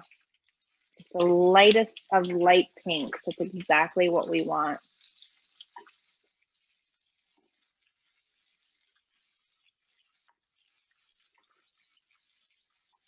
Also in the center here, we're going to add some garlic.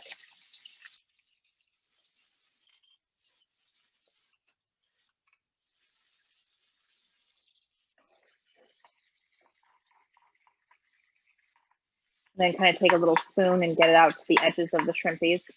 So you're just kind of infusing it lightly with garlic.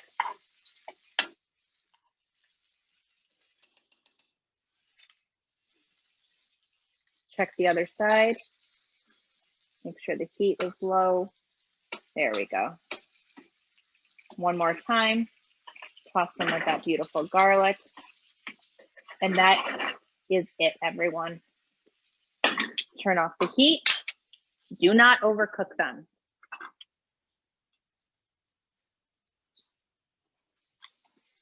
A little bit of lime juice right over everything. And then let's get them off that heat so they don't overcook. So I have a little plate here off to the side. There we are. Nice and plump. They didn't reduce down to nothing, which they can so easily do. And they smell absolutely perfect. So I want to let them sit in that hot butter garlic. Just put that over, and we'll put this shrimpies off to the side.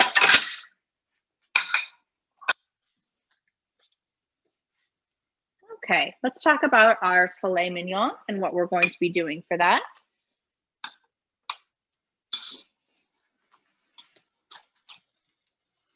So I forgot to put this on ahead of time, so it's not going to be quite right, but I do want to talk about onion caramelization, which was in a little clip that we did. So I pre-sliced some onions. I'm going to put a little salt over them to release water, and then I'm going to put the heat down super, super low with a lid and let these onions caramelize down. Oftentimes people get a little color on onions when they saute them and they say, I caramelized them. You didn't. True caramelization actually takes about 20 to 25 minutes at least. Really, really super low heat and a lid to capture that steam. And they're going to really reduce down until they're a very deep, rich, and brown color. That is true caramelization. We'll see if we can get it. But again, I was supposed to put that on a half an hour ago. I forgot. That's okay. Let's take you over here. My steaks.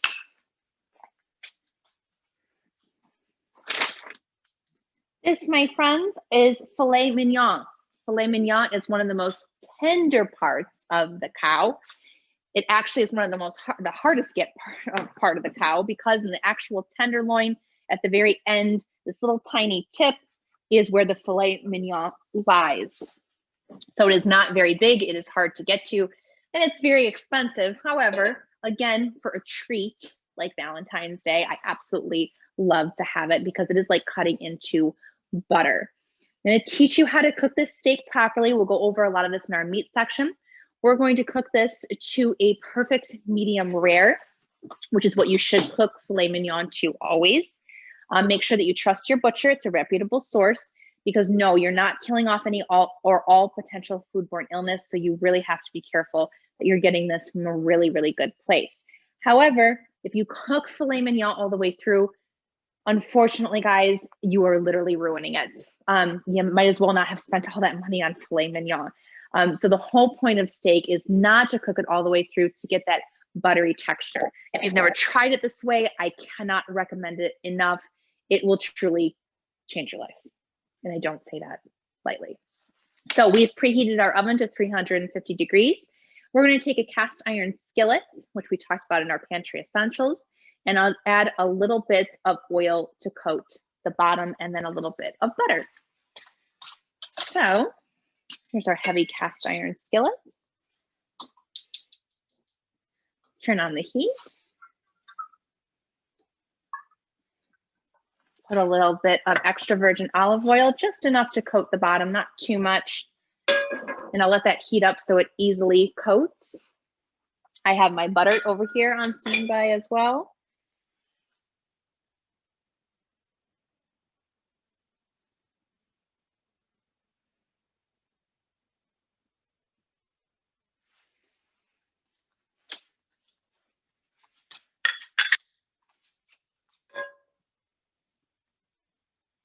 There we go.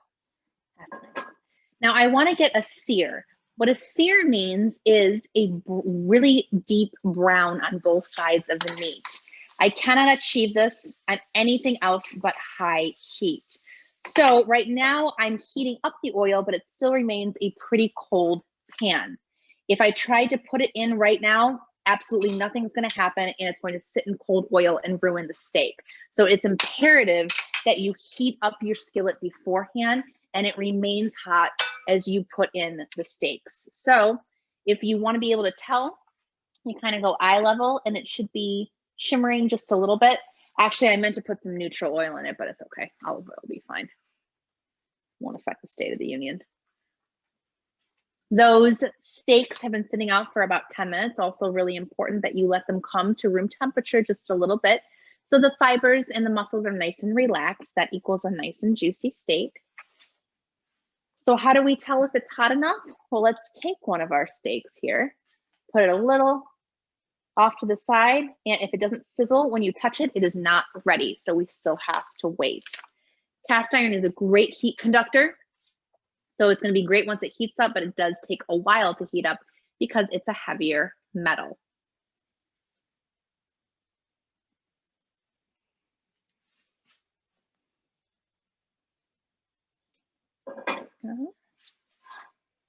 Chef, I missed it earlier, but Sandy says that everything looks delicious. Oh, thank you. Nope, not yet. Nope, not sizzling. Oh, taking a hot second. That's okay.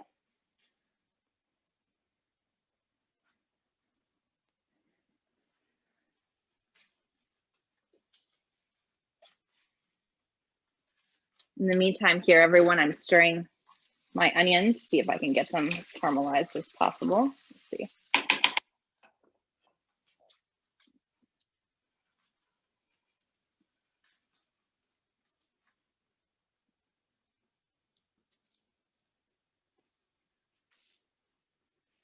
All right, let's see if we can do it now.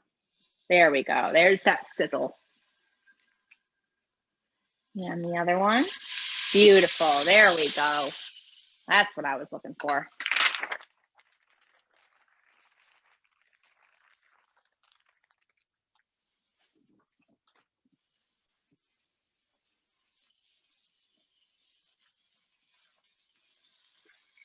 So this just takes a couple minutes on both sides.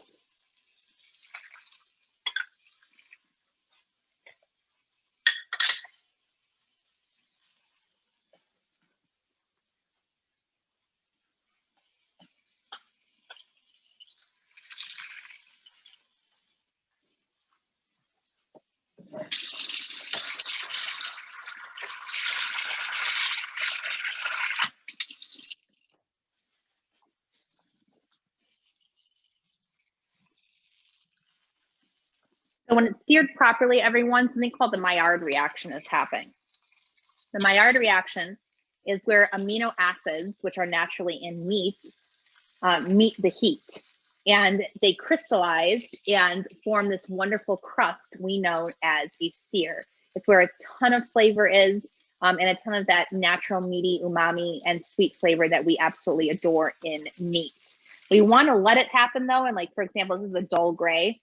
It hasn't happened all the way yet. We really want there to be more like that, everyone. But more of a brown crust all the way around and in the middle.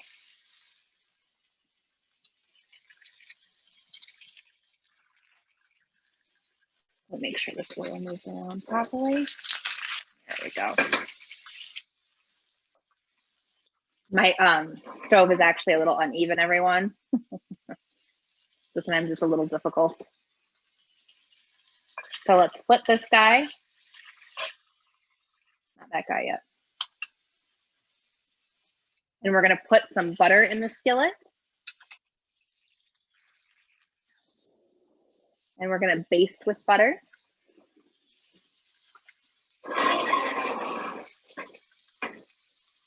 Which means we're tipping the pan,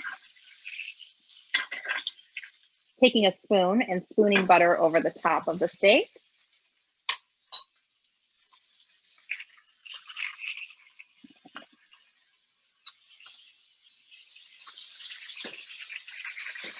Same thing, get those juices.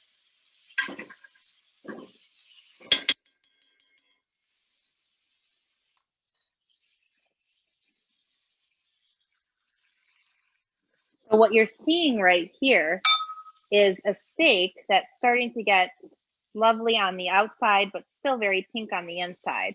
That's why we're actually going to set the oven and put this straight in the oven to cook for about 11 minutes. In your recipe, it really depends on how thick the steak is. Those filet mignons are around a 2.5 inch. So it's going to cook for about 13 minutes or so, 11 to 13 minutes. An internal meat thermometer should read 130 degrees when you pull it out. So when you rest it and cover it, the temperature actually goes up to reach a perfect one. So for example, if you want your temp at 140 degrees, don't pull it at 140 degrees away from the heat. Pull it at about 135.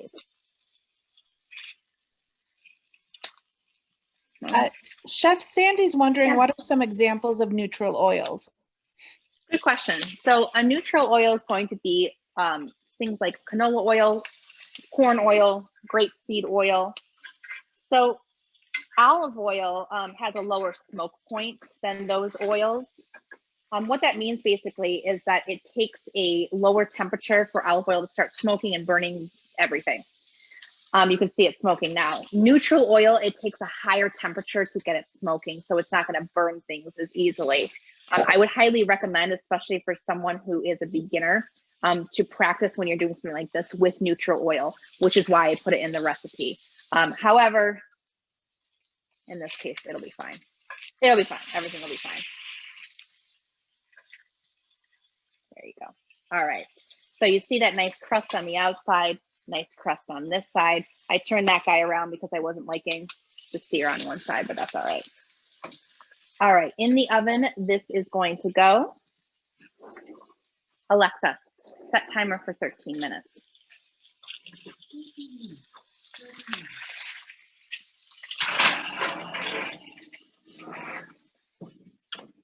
Right in the oven there again for about 13 minutes. And I'll show you how to pull it off. There we go. And then it is ready. All right, everyone. So while we're waiting for the steak to be done, and then I'll plate everything together very nicely, I'm going to look at both my screens over here. And does anyone have any questions that they'd like to ask me that's on topic, off topic about the recipes? It doesn't really matter. I can answer anything right now while we're waiting for those.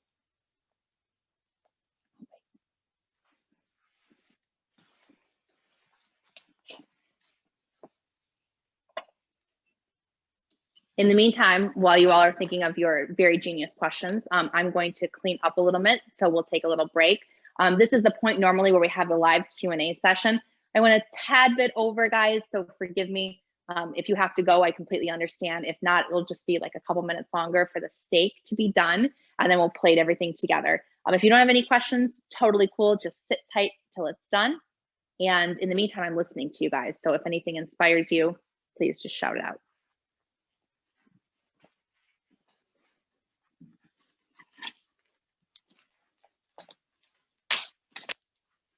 I'd sing, but you don't want to hear me sing.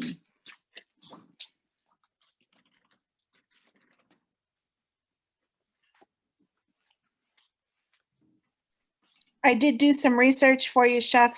If you're rooting for Tom Brady, you are rooting for the Tampa Bay Buccaneers, if anyone asks you. The Buccaneers. That's a name. Who's the other people playing? The Kansas City Chiefs, I believe. Oh, that's a hard one because I used to live in Kansas City. Do we pick the Michigan kid who wins everything or Kansas City? I don't know. Well, Chef, I know you've got 2 Notre Dame grads in the chat, so. Okay, so Kansas City. Yep. All right, Kansas City it is. I respect that. It's cool.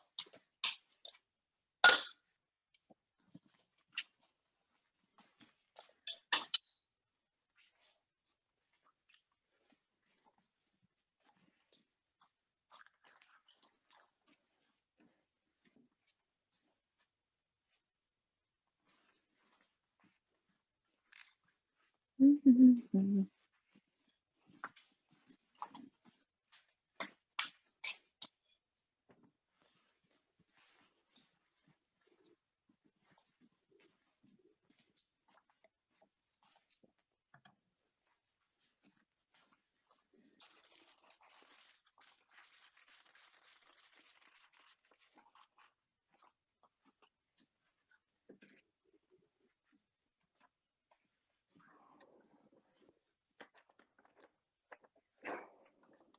also thinking with that cake, wouldn't it be, because it's chocolate and cherry, wouldn't it be great if we could put some dried cherries on top of it too? I was just thinking of that when I was cleaning up the cherries. That sounds lovely to me.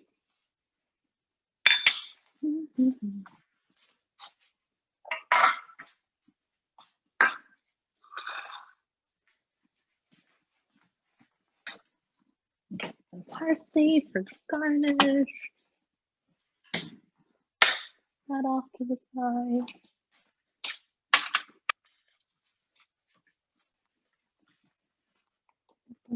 Garnish.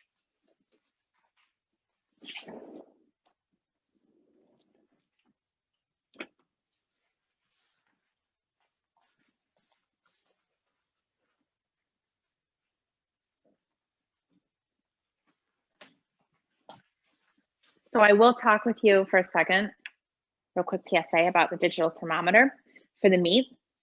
So digital thermometer is one of the most important things that you can have when you're cooking any sort of meat, because it is accurate. So just turn it on, and you're never ever going to stick it straight through the meat. You're going to actually stick it sideways. Because if you think about it, if you stick it straight through, you're going to end up measuring the pan or whatever's beneath it because it's too far down. Sideways into the middle is going to get the exact temperature in the middle. So again, what we're accounting for is carryover cooking. We really want to pull this at about 130 degrees, double checking. 130 degrees, and so the internal temperature goes to 135. Again, please don't get filet mignon if you're going to cook it all the way through. It's not worth it. So make sure that you cook it to a medium rare.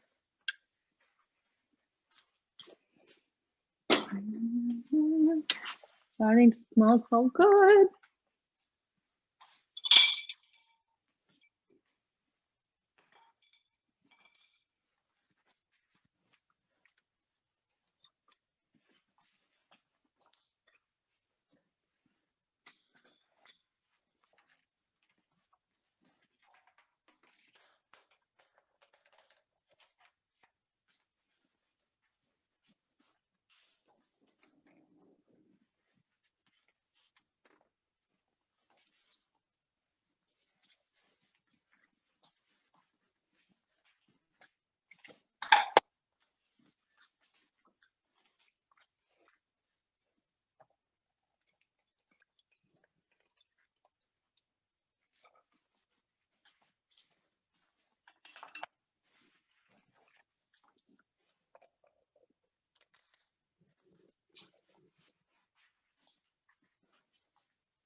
All right, everyone, I'm going to take this out for a second. We have a couple minutes left, but I want to check the temperature.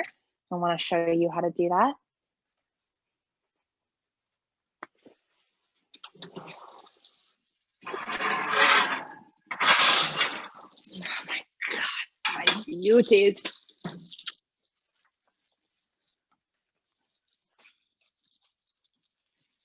So we're going to hold these steady. And again, we're going to take our meat thermometer and put it right there parallel in the center. And it is 100% not there. Putting it back. That only reached about 95. It's going to be a second.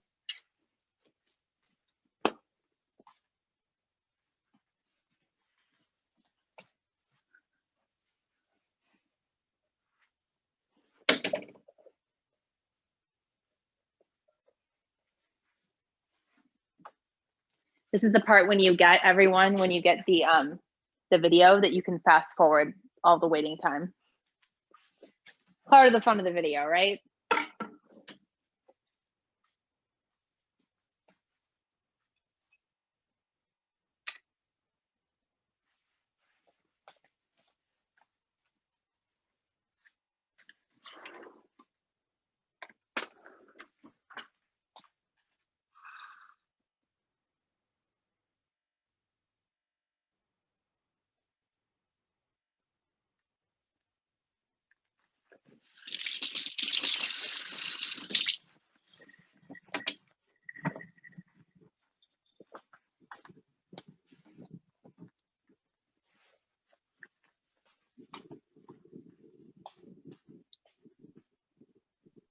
Chef, do you always do the cooking for Valentine's Day, or does the husband ever treat you? So, I don't know. We do both, honestly. It depends on the year. So there's some years we've both been so busy. So I'm like, it's all right. I'll just cook and make, something special for both of us. And then other times where we go out, obviously this year we're obviously staying in. And I'll probably recreate this meal because he was super sad that he had to go.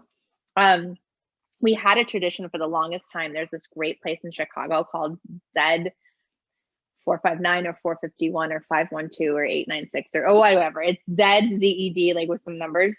I think it's Chicago's area code. Anyway, that's besides the point. It was this great place that was a Brazilian steakhouse that we loved. And we traveled the auto shows together. We were always in Chicago on Valentine's Day. We always went to that place, and it was like our thing. So, and this was for maybe 5 or 6 years we did this. So now that we can't go to the Zed anymore, we kind of get upset. And we're like, oh, Valentine's Day is okay. It'll be fine. But we really like, it's not the same. So one day we'll just have to keep going back to Chicago. It's, it's a nice holiday. I just don't like chocolates. I know I'm super weird. I can't have coffee and I don't like chocolate. I'm a weird chick. So I tell him always, all I want is a burrito. So he has to go to Chipotle and get me a gift card to a burrito. That's all I want on Valentine's Day. That's not super abnormal, is it? To ask for, who doesn't want a burrito? I always want a burrito.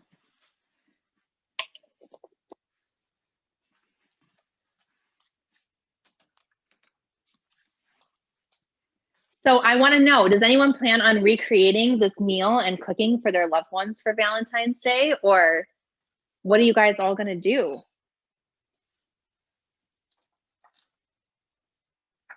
Is there some secret place everyone's going to that I don't know about? If you are, don't make me jealous. Don't say it.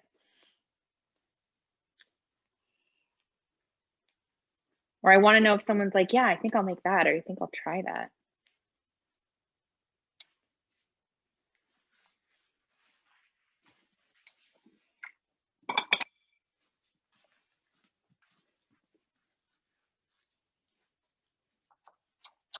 Just chopping a little bit of parsley for some garnish, everyone. You'll see when we plate everything nicely how it looks.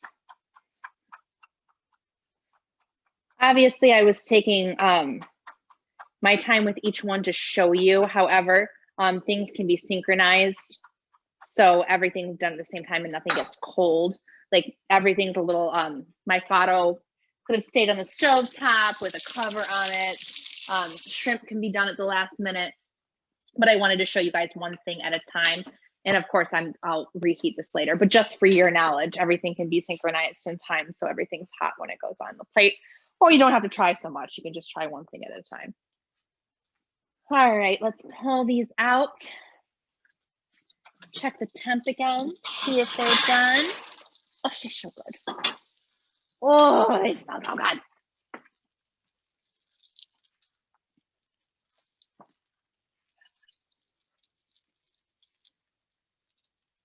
Feel it, how tender it is.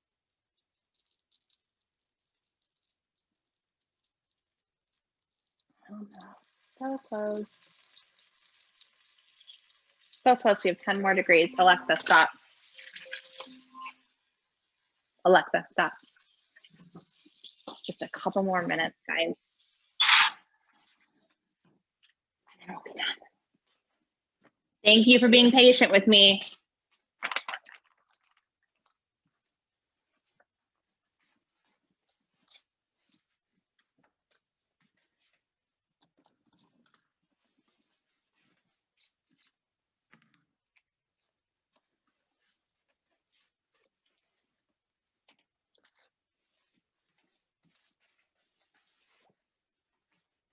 I promise this one is recorded. We checked.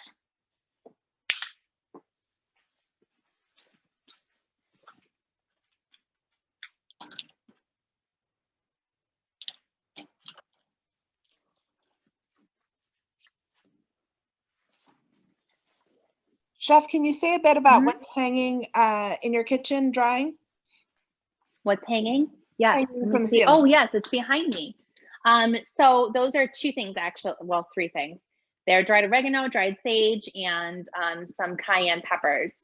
So we are avid gardeners at this house, gardeners, composters. I'm trying to convince Brian to let me get chickens. We'll see.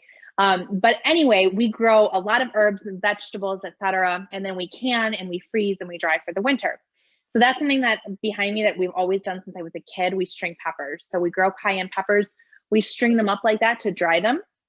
And then actually around this time, around February or March, they're perfectly dried. We take them down and we use them, put them in a spice grinder to grind up cayenne powder. And actually I showed that spice grinder, I believe, on our spice and herb section. And the other ones, some is dried oregano and some is dried sage. Again, I'll just take it down probably in a month here, crumble it up, and I have the dried herbs for next winter. So the ones that I'm using right now are from the winter previous. So it's like in a year cycle. And then this one will be coming up for this next coming winter. So that's everything dried. And then we have the canned tomatoes, but we're out. Canned tomatoes, and we used a lot of them because we were home more than ever. So didn't can enough. Oops. All right, these should be perfect.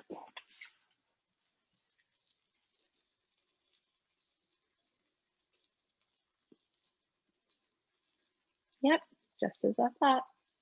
130 degrees, glorious. 130 degrees. Look at them apples. Beautiful. Now is the point, everyone, where I won't make you sit through this, but normally we're going to do something called rest our meats. So when you're cooking meat, what happens is juices seize up to the very center. When you rest meats, which is where you let it sit on a counter, the juices actually relax and flow to the center, making a steak juicy. So normally I would pull this, tent it, so I would put some light covered aluminum foil over it and let it sit for about 5 minutes to let it get nice and juicy, and also to let the temperature come up and then back down again. However, I'm not going to make you sit all the way through that, obviously. Instead, we are going to plate. So here's my steak in the very center. Here's a little bit of those beautiful caramelized onions. I'm just going to place right on the top. Then here's my shrimpies that I'm going to place around the steak. I'm kind of like standing them up. Now you see why I want the tails on. And don't worry, I tasted one there for you. They're fantastic. Just so. And take a little bit of parsley. Sprinkle it over to make it nice and green. I mean, that's fantastic as it is. However, we're not done. We're going to take a little bit of that fado, put that over here off to the side.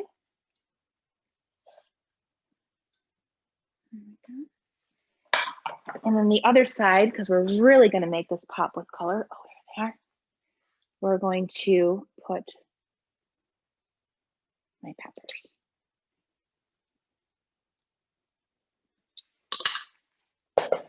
Beautiful. Then I can play with this however I want. A little more feta over here on this side. Why not some feta on this side? A little bit of parsley around the entire plate, a little bit more. And we have a beautiful Valentine's Day surf and turf. So again, I'll kind of bring that plate closer up to the camera. We have my filet mignon in the middle, topped with a little bit of caramelized onions, surrounded by our sauteed shrimp, a little bit of roasted peppers on the side, and my faro, and nice color balance with the red, the pink of the shrimp, the brown, and a little bit of parsley. So again, everyone, I know we went a little over. Thank you so much for your patience. Does anyone have any last questions? I'll let Monica tell me because I'm seeing some of the comments like. Sandy says it's beautiful. Oh, yay. Okay, awesome. Okay, everyone, if no one has anything else, I will leave you. Enjoy Super Bowl Sunday. Enjoy your time. And again, if you make this meal, I want to see it. So either email it to us or post on social media, #ZamanC2K. And we'll see a lot of you guys tomorrow. You should have got the Zoom link for that as well. We are doing breakfast. See you guys later. Bye.